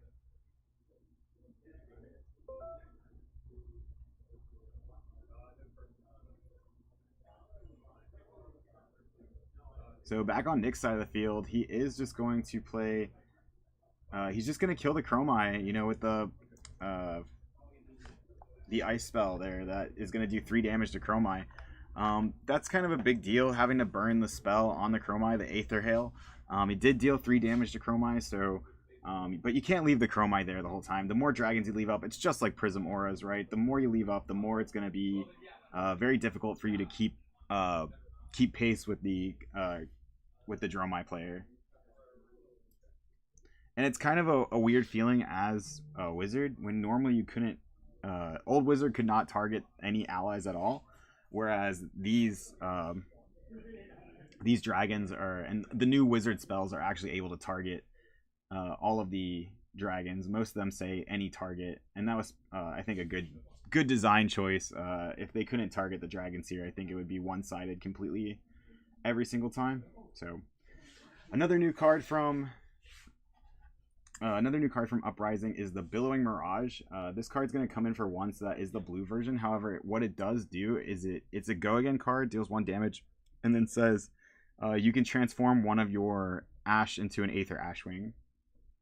This is a very interesting card, very needed card, because if you want to get to a point where you have a lot of Aether Ashwings, you don't have too many cards that actually do that. You have a good handful. You have like Rake the Embers and Billowing Mirage, but it's just not the same as Prism having it on our hero ability, making the Spectral Shields. Prism having that hero ability to make, like, if Dromai had that ability to make an Aether Ashwing whenever she wanted, I think that would be maybe a little too strong, because you'd also have to pitch reds to get there, get all the Ash you ever wanted. But really, I think it's kind of balanced around the fact that she can't just make them on her own. But that being said, getting them is a little bit more difficult, because you need those cards that actually have the effect to make Aether Ashwings. Uvia is actually a dragon that does that very well too. I believe she costs 2. She's a 1/6. Every time she comes in, whenever she comes into play, she makes one of your Ash into an Aether Ashwing. Then at the start of every one of your turns, she also does that as well. So that's a good way to kind of generate those Aether Ashwings. But then Wizard, of course, they have Singe. They're able to clear those Aether Ashwings a little bit easier with that card. I think that's a very good card in draft and something you have to keep in mind. It's definitely like not a card you want to like value too highly, because it's kind of not good against Fi or other wizards, but it's definitely something that like against specifically Dromai, of course, that it clears out those allies. So definitely want to see that happen. You definitely want to see that as the Icelander player. So we're gonna see wow, we're gonna see Nick, the Dromai player, play Oasis Respite. Because he was lower on life, he's gonna actually gain a life. And Nick's just having a really hard time getting any arcane damage through. Dromai was actually able to draft quite a bit of them. We do see the burn away, I believe. Yeah, Burn Away. So Burn Away is as an additional cost to play Burn Away, you may actually banish a Phoenix Flame. If you do, it gains 2 and go again. So it's a 0 for 4 go again if you're able to banish a Phoenix Flame, which we do know that Nick was able to play with a Transmogrify early. So definitely interesting there to see the 4 damage coming in from Burn Away. I really like this card. I like that it has Dromai on it. It's very flavorful. It has some awesome flavor text, and I'm excited to see LSS make more of these kind of cards. And interesting enough, another thing I think it does is that it encourages Dromai to play Phoenix Flames. Earlier builds of Dromai, I haven't seen a lot of people play Phoenix Flame, but I think the Phoenix Flame package is actually pretty decent, even in Classic Constructed. You know, if you can play like the Flame Call Awakenings to search a Phoenix Flame, I think that's really good. So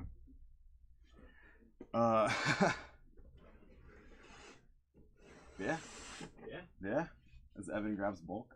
No, this is live singles. Gotcha.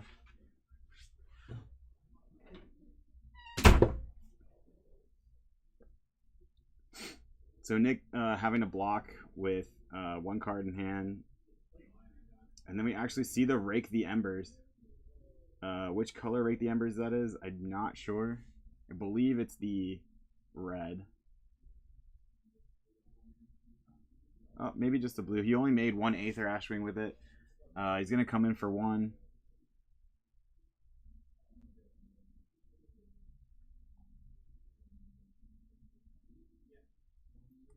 Yep, and then he's going to attack with the Aether Ashwing. So he attacked with Mirage Eye, attacked with the Aether Ashwing. And then we're going to see Nick do 2 more damage arcane-wise.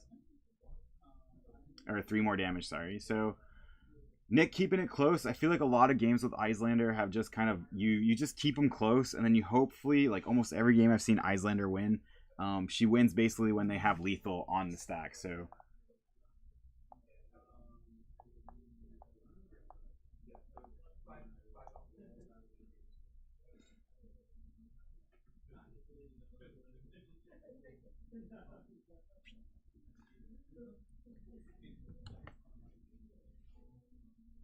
now we're going into Nick's turn. Nick has 3 cards in hand.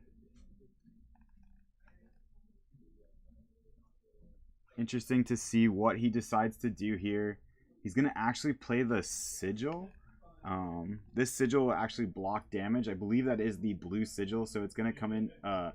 It's going to block 2 damage the next time he would take damage. And then he's just going to play the Waning Moon. You know, playing the Sigil did allow him to have access to the Waning Moon, so he's going to do 2 arcane damage. Nick Dromai does have a the Dromai player does have 1 arcane barrier available to them should they choose to use it, but I could see if they think their hand is good enough, they might not. But we do see that Nick does decide to block 1. He's gonna, if that is a red, that he would gain an Ash as well. That might be something, a trigger he might be missing. I'm not sure. I didn't see him tick his Ash tokens up.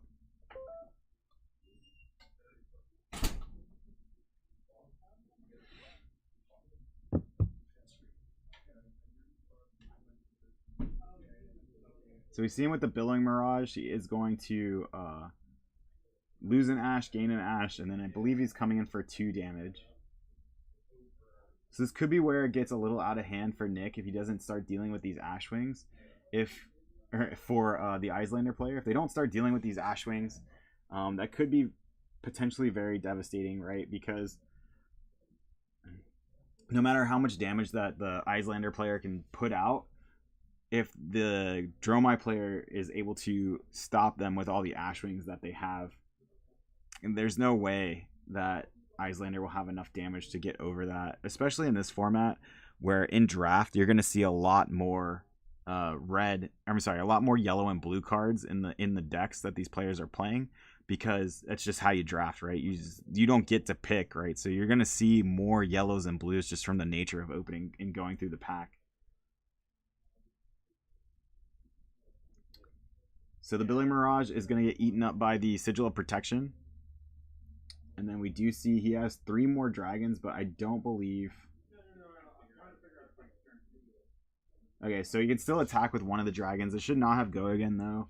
The Billing Mirage does have go again, but the dragons do not. So in order for the dragons to have go again, you actually have to play a red card. So, and we haven't seen the Dromai player do that, so it's just going to be 2.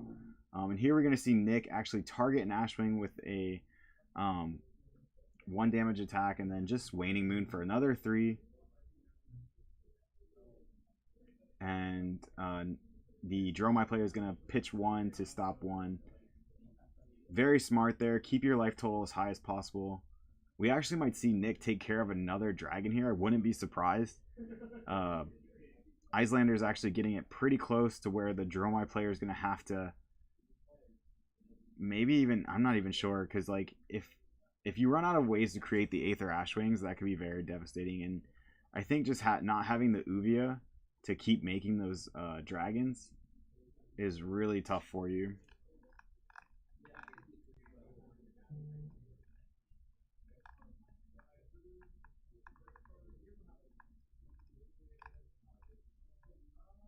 So we see the Aether Ice Vein coming in for 5, a red Aether Ice Vein. Deal 5 arcane damage to any target. If Aether Ice Vein was fused and deals damage to a hero, they discard a card unless they pay 2. So that is super interesting that we did have the Respite, the Oasis Respite. Blocking 3 of it, I believe, and then pitching for another one.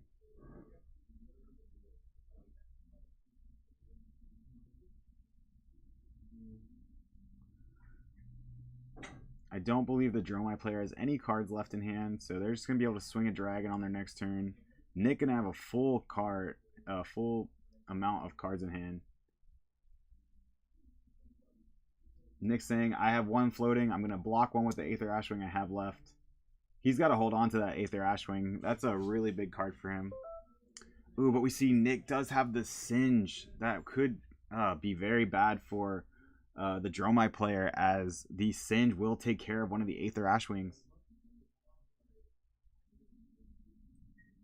If you're Nick, I think you're very excited to see that card should you get through this turn. Oh, it's already Nick's turn, so I think in my mind what you play is you just play the Singe. You get rid of the other Aether Ashwing, you set up your next turn.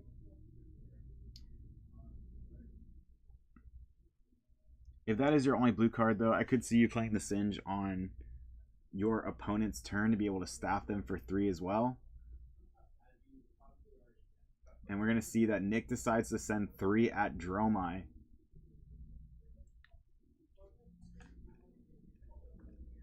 You know, 3 from the Aether Hail, the yellow Aether Hail. Just an Ice Wizard action, deals 3 arcane damage to any target. However, that 3 damage right now is very terrifying. If he were to take he wants to take as little from this as possible, because of course he's just getting very low. And so then we see, oh, wow, the Waning Moon's gonna come in for another 2, and now we see Dromai drop to 1. So really all Nick has to do here is wait till he has priority. If he can just deal I believe he still has the Singe. If the Singe was blue, he's gonna deal 1 arcane damage to both the Dromai and the other Aether Ashwing.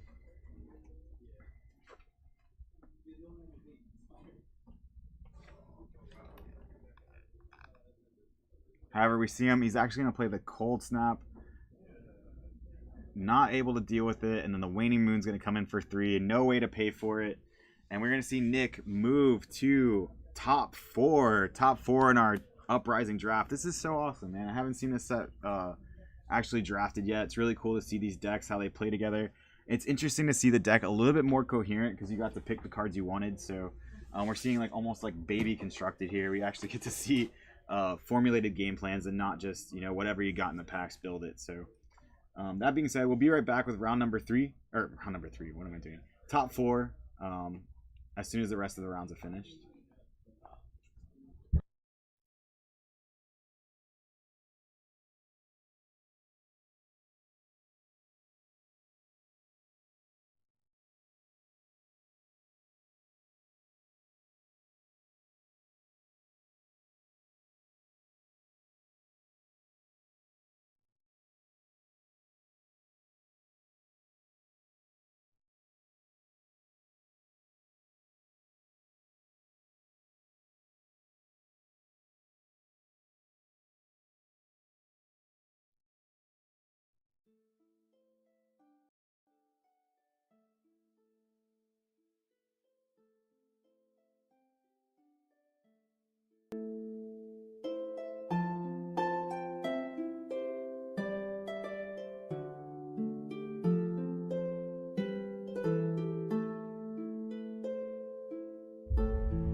Did you guys have an issue or anything? No, I just tried my best not to look before taking cards. Yeah, even then, like 30. most of the time you.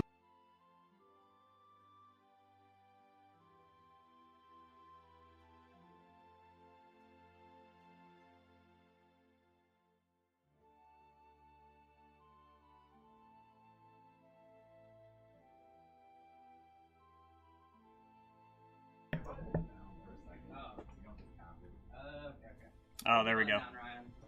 I got it. Oh.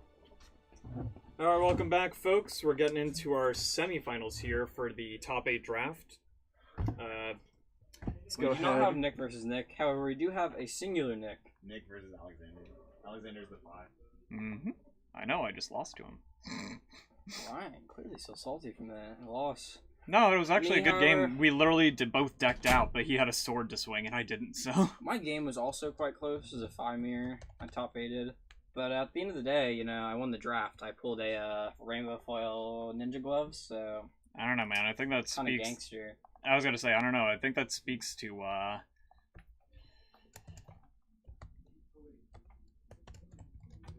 how bad you, like, I mean, how could you lose a draft when you got the Tiger Strike, dude? That's a free +1 to all your Phoenix Flames a turn, dude. Actually, I only got to use it once because I had to block with the gloves on turn 2 to avoid dying. What? But anyway. Turn 2? Yeah, Wait, it was a 5-mirror. We're both just smacking each other. But they got that much damage Yes, out? they were going crazy. I Oh, also so had that- I also had 2 instants in hand. Oh, So so that you just didn't didn't help. have blocks in hand. Okay. I That kind of matters. Regardless, though, into the game we go. You got Nick. He's doing Icelander things. I gotta be honest, I'm not 100% sure what most of these cards will do. I know for Icelander, obviously, he's gonna be making Frostbites, dealing a little arcane damage. Okay, so thankfully I'm actually kind of familiar with some of these, at least the Icelander one, so I can at least help you out there. We'll let when we're Ryan go talking about crazy. So the non-attack that he played first before the encase says that whenever he ice fuses next this turn, it creates 2, 3, and 4 frostbites on your opponent's side, depending on the color. So it's a yellow, and then encase is coming in for 3. Pretty good. And is that a aura that stays in play only for this turn, or? Frostbites are going to stay until the end. Well, I know of, the Frostbites, but what about the? What's the? How long does the first action card stay? Is Oh, just no, that's what I'm the first saying. fuse? No, it's already done. That's okay, the okay. 3 damage coming in, so... Yeah, 3 arcane damage. It has the freeze effect if it hits, but obviously this is turn 1, so... No arsenal right now. Alexander has no arsenal yet. That's pretty... Okay, yeah, and it looks like, Just see a Alexander's doing what I think win. is the smart thing, just pitching all of your cards to go ahead and use the, Miter first turn to take as little damage as possible from arcane that you can't normally block. Yeah. The problem Worth it. being is that with those 3 frostbites, unless he draws a blue at least to use some 0 attack cards, he's Brain freeze. Alright, some people fooling around out there while So- we're trying to have our very serious, very competitive final game or second semifinals. Of our pre-release. Alright. So, on to Alexander, reading through his cards. For the most part, it's going to be pretty hard for him to get going with 3 Frostbites in play. That's kind of what this Icelander deck does, is you're trying to, play get some Frostbites out of Arsenal every turn, use your Waning Moon, slowly chip in, tax their turn every turn so you don't take too much damage. Yeah, your blue pool really matters on Icelander in both draft and sealed for this. I had Icelander cards, more Icelander cards in my sealed pool than I did like Ninja and Draconic cards, but I still ended up playing Fi and doing well to get into the top 8 draft because there just weren't enough blues, and I just couldn't like commit to Icelander for it. So we see a brand of Cinderclaw coming out. It's gonna swing for 2, and it'll give his next attack this turn Draconic in addition to its other types. We see a Cold Snap come out of Arsenal. That's a Cold Snap. So I believe that's if you play from Arsenal, draw a card, and Also, your a freeze opponent effect. can pay 1, 2, or 3 depending on cycle Mm-hmm. to avoid freezing their arsenal, which obviously in this case doesn't matter, but he is still getting that frostbite up as well as turning on the Waning Moon's ability. Gonna come in for 3 arcane. Pretty solid. Yeah, I was gonna say he's probably gonna pay it because See a blocking 1, taking 2. Probably just gonna end off of an arsenal this turn. Would be my guess. And exactly as predicted. And it really comes down to the longevity of this game really comes down to Nick and his availability of blue cards and his ability to slow down Alexander before he can blast off with like a full attack or kill him before he can. Yeah, Nick's done a pretty good job being able to avoid having Alexander have any good turns. Like I said, getting frostbites on him almost every turn. Like, there's 4 that previous turn that Alexander had to deal with. Mm-hmm. So these drafts have been kind of funny in that everyone leaves the ice cards out first, and then someone ends up like picking into them like sooner than the rest, and then they have the best pick of the pool when it comes to ice cards. I noticed that as well. Icelander was Ooh, incredibly open. We see the Glacial Horns freezing the arsenal. Freezing the arsenal. Mm-hmm. Yeah, so we got the freezing arsenal, and then just basically whatever. Swing for 3. Yeah, whatever. Oh, this is great for Nick because he can use whatever last card to pitch for Waning Moon, and then arsenal whatever blue card he wants for next turn. Exactly. Yeah, these numbers are looking pretty good. The fact that Alexander could only play 1 card on his first turn really set him back. For sure, and that's why I played in the first round of Sealed. I decided to play 5, and it just did not end up going very well. I played versus Tom, who I think's in top 8, top 4, something like that right now. Mm-hmm. But really, it just ended up being a game of I only got to play 1 attack each turn, and he would just make a frostbite on me, and I'd lose. So actually, that was in for 5 arcane damage. We see Waning Moon for 2, chipping in.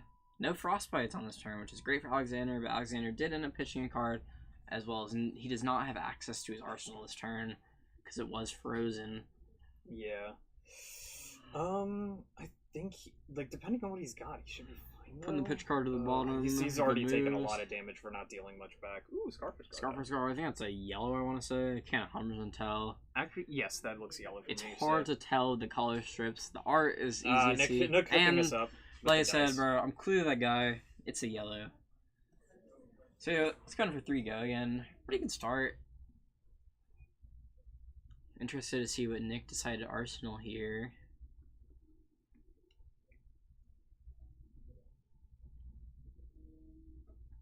See him blocking. I don't know what ice card that is, but that's something. in case again. In case. The one that he used first turn to freeze and create all those frostbites. Pretty solid. Yeah, pretty nasty. Big block Pretty for snatchy. 3. Mm-hmm. See a pitch. Cinder Claw for 3. Is that what it's called? Cinderblade. Cinderblade, something like that. Cinderblade, something like that. Cinderclaw? No, Cinderclaw is something else. I forgot what it is. I think that was the, no, that's the Firebrand, never mind. Cinderclaw sounds familiar. Might not even be from this game for all I know. knowing my memory sometimes. No, for real. Regardless, he's swinging the weapon. Back over to Nick. Nick didn't really do anything on his opponent's turn, but he didn't need to, and he's just going to be pretty content with the he might not have had a blue left, is what it was. So he just kind of had to save this for his own turn. That's the downside. As soon as you stop having a blue card to arsenal, your opponent is so safe doing whatever they want. I mean, he was safe, but at the same time, he was able to tax him a bit. So assuming that Nick can, get back arsenal a decent blue ice card to tax Alexander on his turn, should be good. We see a block for 1. Gonna probably take, I don't know, like 4 here? 3, 4? What is red? We see a Waning Moon for 2. Gonna take 1, preventing 1. Using up a blue. That's the thing, it's really interesting the dynamic to me of this set, how, both the heroes are pretty red, or both the Draconic heroes are pretty red line, and how they interact with the Ice hero. Actually, I feel like this is a very well designed limited format after playing it a bit. Oh, absolutely. And the thing is definitely that, draft at least. Yeah, and sealed too. Sealed I mean, didn't feel sealed. What? So sealed didn't feel terrible. I've only played this is the only previous I've done. Ryan's in 3, so. Yeah, sealed is still. I mean, sealed has always had the same problem sealed has for any set. So it's not a set based thing. It's kind of like some people might just get some better card pools to work with. But when it comes to Yeah, when it comes to this matchup, I would say that I played Fi today in Sealed, and I definitely was able to overwhelm some Icelanders before they could get enough, like, significant, like, frostbites or any slowdown on me. Because, like, if you could only get one ice frostbite on your opponent's turn as a Fi, and they have enough resources or already pitched a blue to hit, like, start using resources over it, you don't really stop them. So you just gotta hope that they don't have too much else, or that you're able to block out a portion of their damage with the cards left in hand. Yeah. So right now we see a, I'm not sure what attack action this is.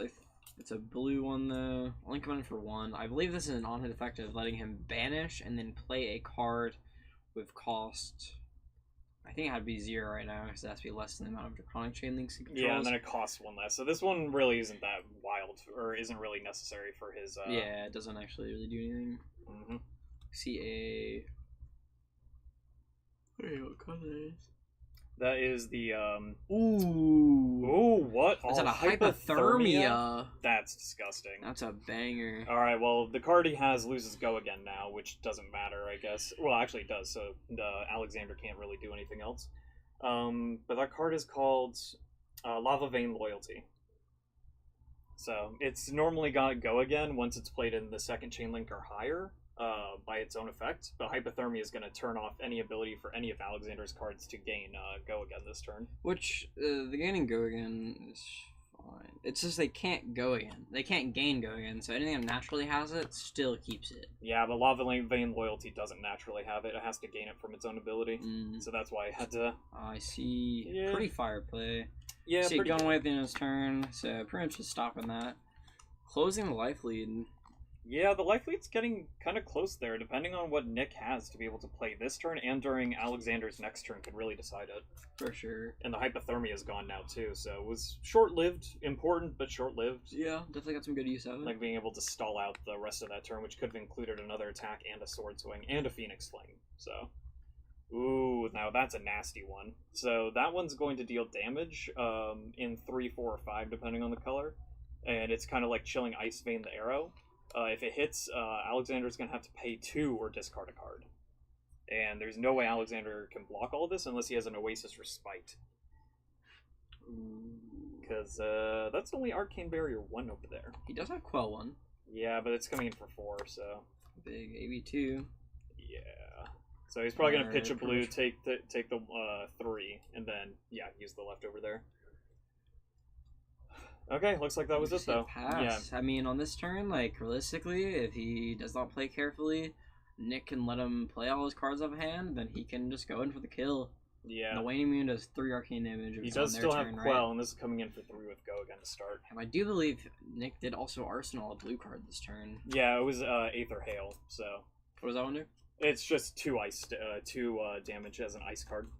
Not bad. Yeah, but all Nick needs is a You are forcing Alexander have to use Quell to get there now. I think he'd be fine with that, though. It's mostly about the amount of resources he needs to keep blocking as much damage as he needs to. He'd need to have a blue in hand to block the 2 damage from the Aether Hail, and then at least 1 damage from the staff right afterwards. Oh, no. Oh, and I think we might see a closeout to this game here. This is not great. Depending on how Nick approaches this. We see him block out still. Ooh, is the Aether Hail not blue? Oh, we might have been mistaken. That might not be blue Aether Hail. Well, I mean, regardless, he'll be able to run back. Oh, Alexander gets to live another turn. That's crazy. Oh, and I see Phoenix Flame and some other stuff in his hand, so... let's see what this does. Good to note that Alexander has a red. So that's a yellow, or that is a red. Yeah, sorry. that's right. Because it comes for 2. So he is blocking the 2. He's gonna take 1 here. I imagine we'll probably see a Waning Moon because he's gonna have to give up another card out of hand. Yeah, it's part of it. Probably. And he also does. No one has access to Quell. So assuming that Nick does in fact have a blue card, blue card in Arsenal that deals more than 2 arcane or 2 or more arcane damage, he should be able to close out the game here. He just needs the blue card to even just turn on his staff, and he's good. Yeah, that's true. Honestly, if he has the blue card, Nick's got this. One of the unfortunate things if they get the ball rolling and can keep it up, Icelander can just be absolutely up. There it is. Oh, step. Yeah, he's but gonna freeze the Arsenal. Yeah, it doesn't Draw matter because card, he's and just then gonna see a staff waning for 3. moon. Yep, That should there be it game. is. Nick, moving on to our finals with Yeah. Icelander. I will say, you know what? More than any other format, whether draft or sealed for any other set, who goes first really decides who kind of like has the best momentum in this game, in my opinion. Because like Icelander going first to either make frostbites on their first turn or getting the blue card in Arsenal for the first turn. Yeah, Insane. I felt the same way. Like in the 5-mirror, I felt like going second was really favored just because you get the first real swing in. Yeah, that they have to block or just take damage from. Yeah, Fi going second in the mirror is absolutely the call. And then for Dromai, it kind of depends on who you're up against. I imagine there's definitely a lot more variance and draws there because there are so many different types of dragons you can. Yeah, get. so I think against Fi you go second because you also want to be the more aggro start. And then against Icelander you go first because you don't want them to Arsenal first. For sure. Well, thank you guys for watching. Remember, you have Twitch Prime. Hey, we got one more round, dude. I know you have one more round. I'm going to the Be Right Back. Oh, okay. The way you said it, you sound like you were closing out, my dude. I was saying, thank you for watching this round. We'll be right back. But remember, you have Twitch Prime. It's literally free to subscribe to anyone. And if you don't utilize your Twitch Prime, your sub just does nothing. And you know what that means? You're technically giving Jeff Bezos free money. And do you really want to be doing that? I don't think so. I wouldn't. Nah.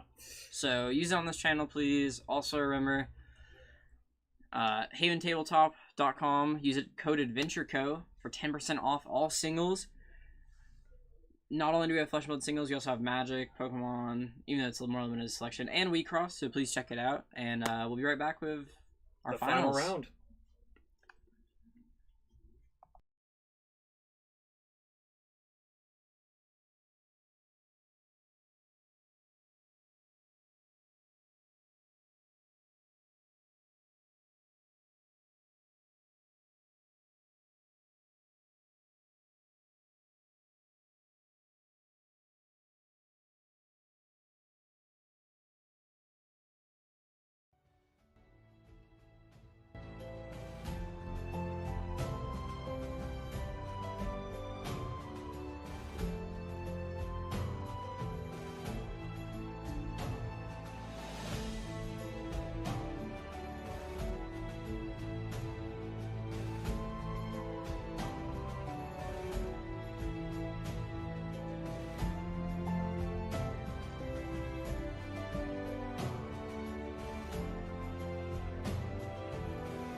Alright guys, welcome back. This is the final round. We got Tom Battaglia on the left playing Icelander, and then Nick Murphy on the right playing Icelander. Looks like they have... Oh, they all have different equipment actually. I think Tom has the advantage here because he does have at least Arcane Barrier 1. I believe Nick is going first since he had higher seed. And let's see what they're doing. Icelander seems very strong if you do get that strong pool like we were talking about before. Arcane damage does chip down over time, and if you can slow them down enough to where they can't retaliate, then you just eventually win by attrition. Ooh, this will be a fun one. Okay, so it looks like we're starting off with Aether Ice Vein with the Fusion. Possibly the card he might even be putting in Arsenal afterwards. Coming in for the 5, and that's the one that if it does Arcane damage, Tom is going to have to pay 2 or discard a card. Which in this case is really just going to make it so that he has a little less resources to use. Oh, but he's doing... Okay, he's doing the Quell with the Helmet turn 1. Ooh. Yep, there, ooh, there it is. Yeah, because you can use that thing as many times as you want during the turn when you activate it. You see Tom just giving up on his whole hand. I mean, to be fair, that's the wise thing to do. Like, you're never going to have more of a free hand to use all of your resources for to dump into blocking damage with it. And there's no reason for him to take free damage on the first turn. So that's... What was that, 2 blues, 2 yellows? It looks like it, yeah. Whatever it is, it looks like he took 0 damage. So, Arcane Barrier 1. And he's going to take 1 from the leftover. Next, looking at Arsenal card. I think going first definitely has to be quite a big advantage in this matchup. Yeah, I was going to say the Arsenal on the first turn is really powerful for Nick, because that's definitely going to give him a bit of an advantage over Tom, not including the fact that, actually, Nick doesn't, not only does Nick not have Arcane Barrier, he does not have the Helios Miter. He went with the Glacial Helmet, which I think is a mistake against the mirror. I think you should always put in the Helios Miter. Yeah, especially because you decide to freeze their Arsenal, they can... They just respond with whatever it is if it's a blue. Ooh, that's a pretty good card to put down, though, the Ward 4. So, Nick's going to respond. The only question is he responding to it before it resolves, or is he just doing it afterwards when he gets past priority? I would imagine before it resolves. We see a big freeze. Yeah, if I was Tom, I'd respond right now with your staff while you have the chance, because then you don't have to pay the extra cost for it. Yeah. Frost will just die at the end of the turn anyway. Yeah. Unless he wants to pitch to get one of those extra cards out of hand, in which case he could just pitch for the extra resource. Looks like they're letting it resolve before Tom moves on. Tom might also just want to thin a card out of hand, because right now... No, that's what I'm saying, is that's why he's keeping, or not doing it beforehand. Yeah. Yeah, because I did see another one of those wards of protection in his hand, so... I think we're seeing him do it before the frostbite. Yes, because he's got no resources, or he did something with the resources. Unfortunately, like I said, Nick has no Arcane Barrier, which really, I don't know. This puts Tom on it definitely puts Tom on an advantage, and it will probably do some work to like neutralize the fact that Tom went first. Tom also is deciding to keep one of those cards in hand, something better than pitching it and saving it for later. Because I also don't know how far this game is gonna actually last, just because of the fact that Nick has no way of blocking arcane damage. It could still come down to who does the most damage first, because I mean, blocking 1 is not that much better than blocking 0 in most cases, so Tom gets a little mitigation, but it's not like wild and crazy. The ward that he just put down definitely helps if it's already resolved. Because even if Nick wants to go ahead and respond with his own staff... Does that pop at the start of your turn, or just stay there? It pops at the start of your turn, yes. But that's a whole turn that Nick would be taking off if he wants to just pass to let it break on its own. It's true. So, yeah. I mean, if Nick's going to do anything, he really needs to do it now with his staff to at least, like, irk in the 3 extra damage. Yep. So I imagine we'll see in a second here. Let's put it this way. Anytime you don't use your staff when you use a non-attack on either your opponent's or your turn, that's one less attack you get with your staff the entire game. Because it doesn't attack on its own. Not without the condition being followed.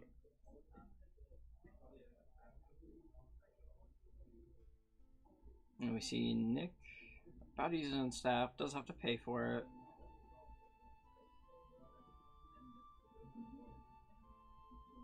Yeah, I can like hear them over the wall, just like them explaining to each other what's going on exactly.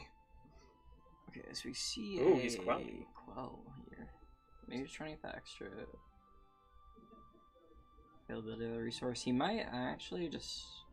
So he quelled. So the ward. He may end up deciding to actually use it on the ward just to get rid of it, so he can play a real spell next turn and actually That's actually something get I some would arcane do. damage, which seems fine depending on what his hand is. Yeah, I was gonna It's say hard to that. tell, especially because like we don't really know what the arts are for sure yet. Not used to the cards. That's why these dice are so useful. there it And we goes. do see the arcane coming in. Gonna pop that shield spell, whatever it's called, ward. Mm-hmm. Ward of protection, I think it's called. And it's red, so we just see yeah.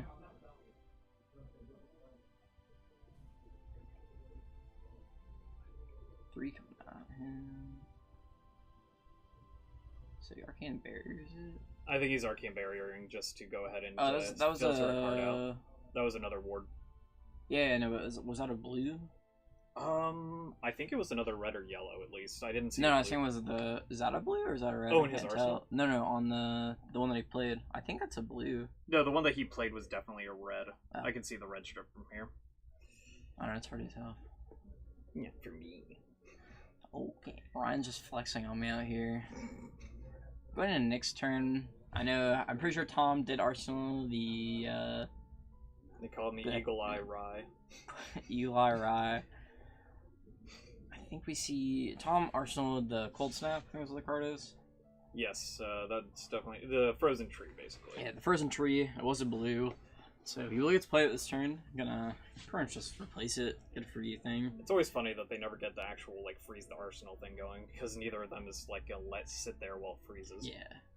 Unless it's not a blue, which it actually could not be for all we know. I Okay. believe definitely the one that Tom Arsenal was blue, I think. Yeah, it looks like he's already ready to pitch for it. Well, that could be for the Arcane Barrier for all we know. I believe that's a Brother in Arms. Oh, And we there see you go. him playing the Cold Snap. Freezing the Arsenal. Getting a Frosty. Mm-hmm.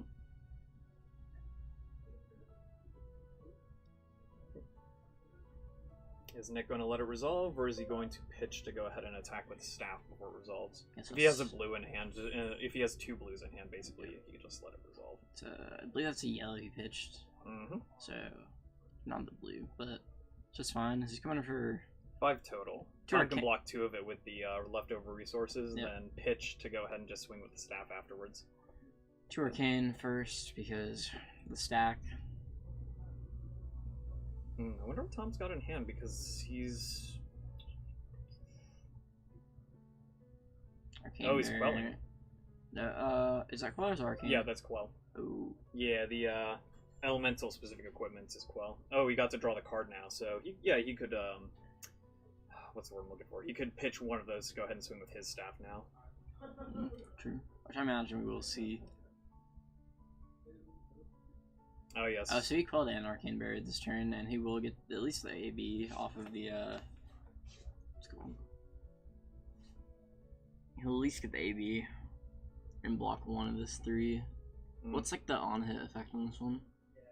This is another one that freezes your arsenal. So, like I said, not really relevant in this matchup. Yeah, and now we see pretty much, I'd say, Nick and Tom are about on even playing fields armor-wise. The one block, I think, is pretty relevant, though. I disagree with Tom actually breaking his Quell this turn. I know he's not going to use it for the other effect, but he only blocked 1 extra damage this entire turn with it, which Yeah, is not I great. feel like it could have definitely gotten more value, but... He may have seen what he'd drawn and then decided to, on that note, to go ahead and, Yeah. what's the word I'm looking for? Go ahead and just use the Quell while he could. I see him coming in for 5. Yeah, 5 unblockable as far as we're concerned, unless Nick happens to have a Oasis for Spite. Let's see the Ariana's Prayer, Nick. Yes, thank you, Country Bear. That is what I tell myself, at least. Ryan's a hawk, dude. Ryan... Oh. Music's still on. Whoops. Yeah, the music's on for a little bit. There's like a little bit of ambient, so you can turn it up a little Okay, bit so that it's not just going to like completely. Not just our Completely sweet... Not just quiet. our sweet voices, Ryan. That you gotta turn it up, like bring it up. There you go. Now it's There suddenly we go. playing. Ooh, and there's the arcane bolt for 1.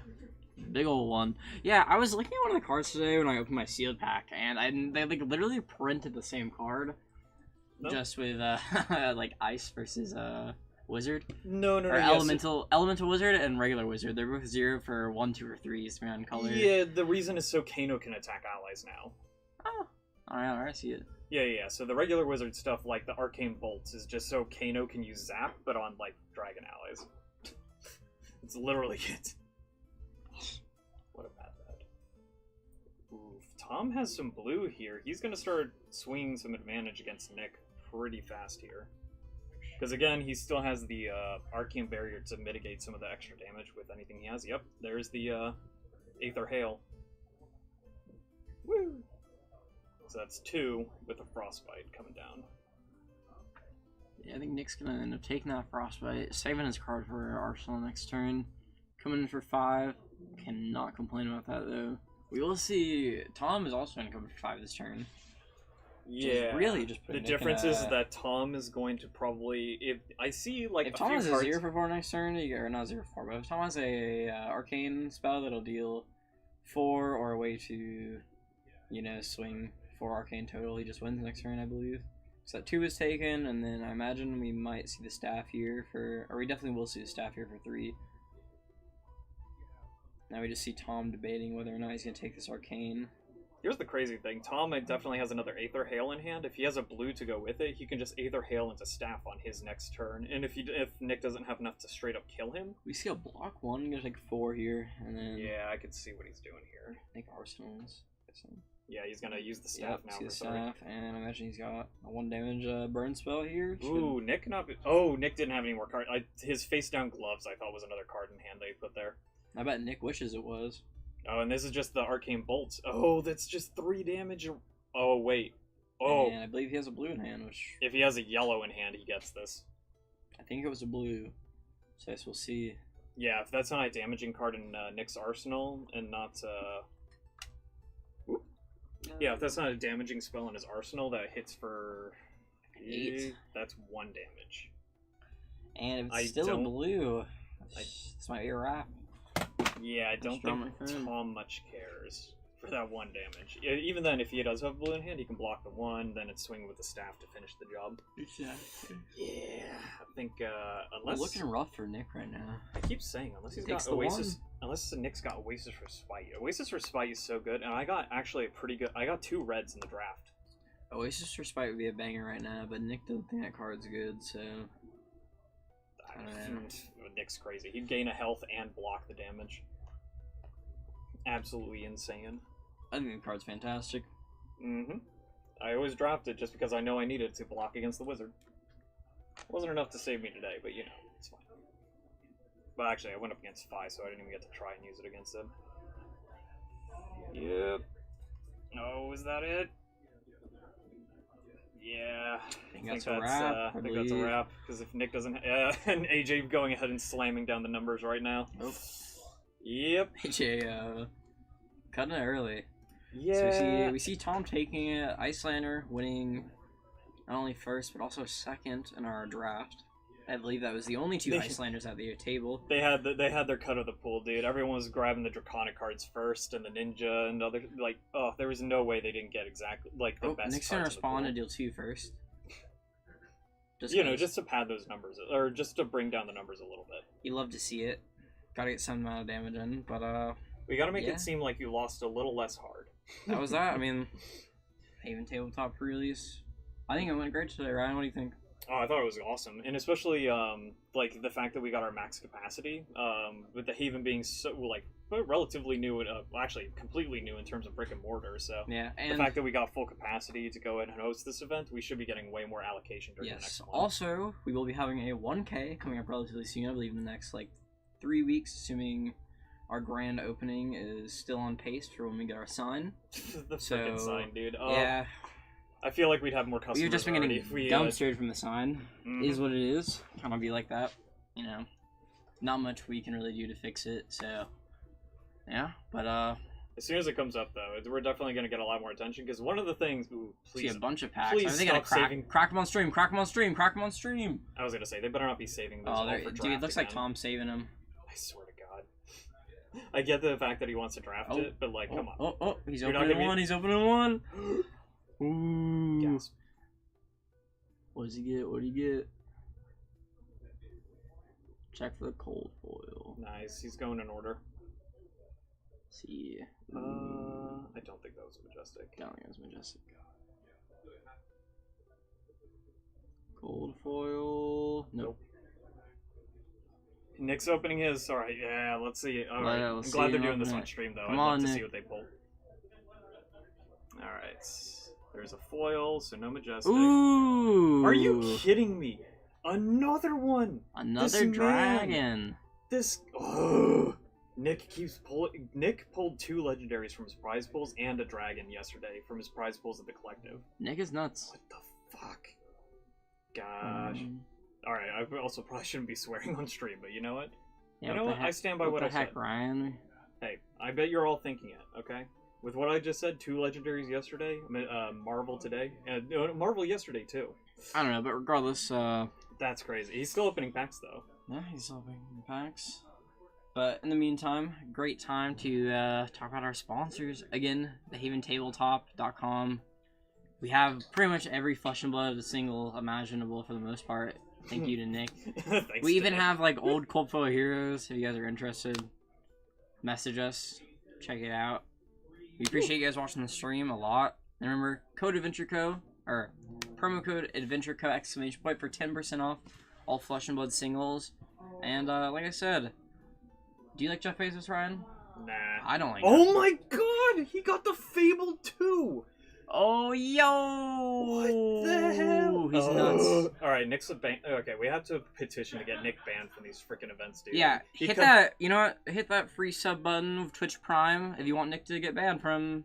these events, so From he these can events. share the so the prize pool Stop can actually letting get him shared with open everyone else. packs. You know, spread the wealth. Spread the wealth. Nick's Hashtag he's already spread pulled the too wealth. much good stuff.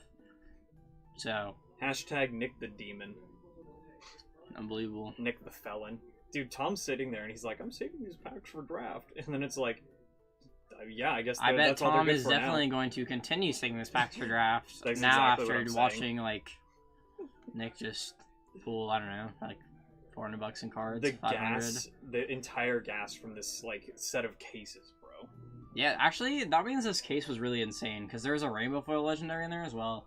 Because I pulled it. Mm-hmm. So And then there was the other dragons that were pulled. I think the Marvels are a little less rare than people were first anticipating, which is fine. I there's a think it's lot of kinda cool. dragons though too. Oh, he got Vipox too, dude. Vipox is such a cool card. He's got 4 Majestics and then a Legendary and a Marvel, dude. This is insane. nuts. But yeah, getting back to what I was saying, I think the Marvels are a little less rare. I've seen less full art cards, like the full art Draconic cards. Like I've seen, Have you seen less any- of those pulled than the Have you dragons. seen any of the like cold foil rewinds or anything? Yeah, Nick got Tom got one. Oh, okay. Yeah, I was Tom's- like, Nick got one. Oh No, my god. Tom got one. Okay, so one thing that Nick hasn't gotten yet. Okay, we're safe for now. And then I'm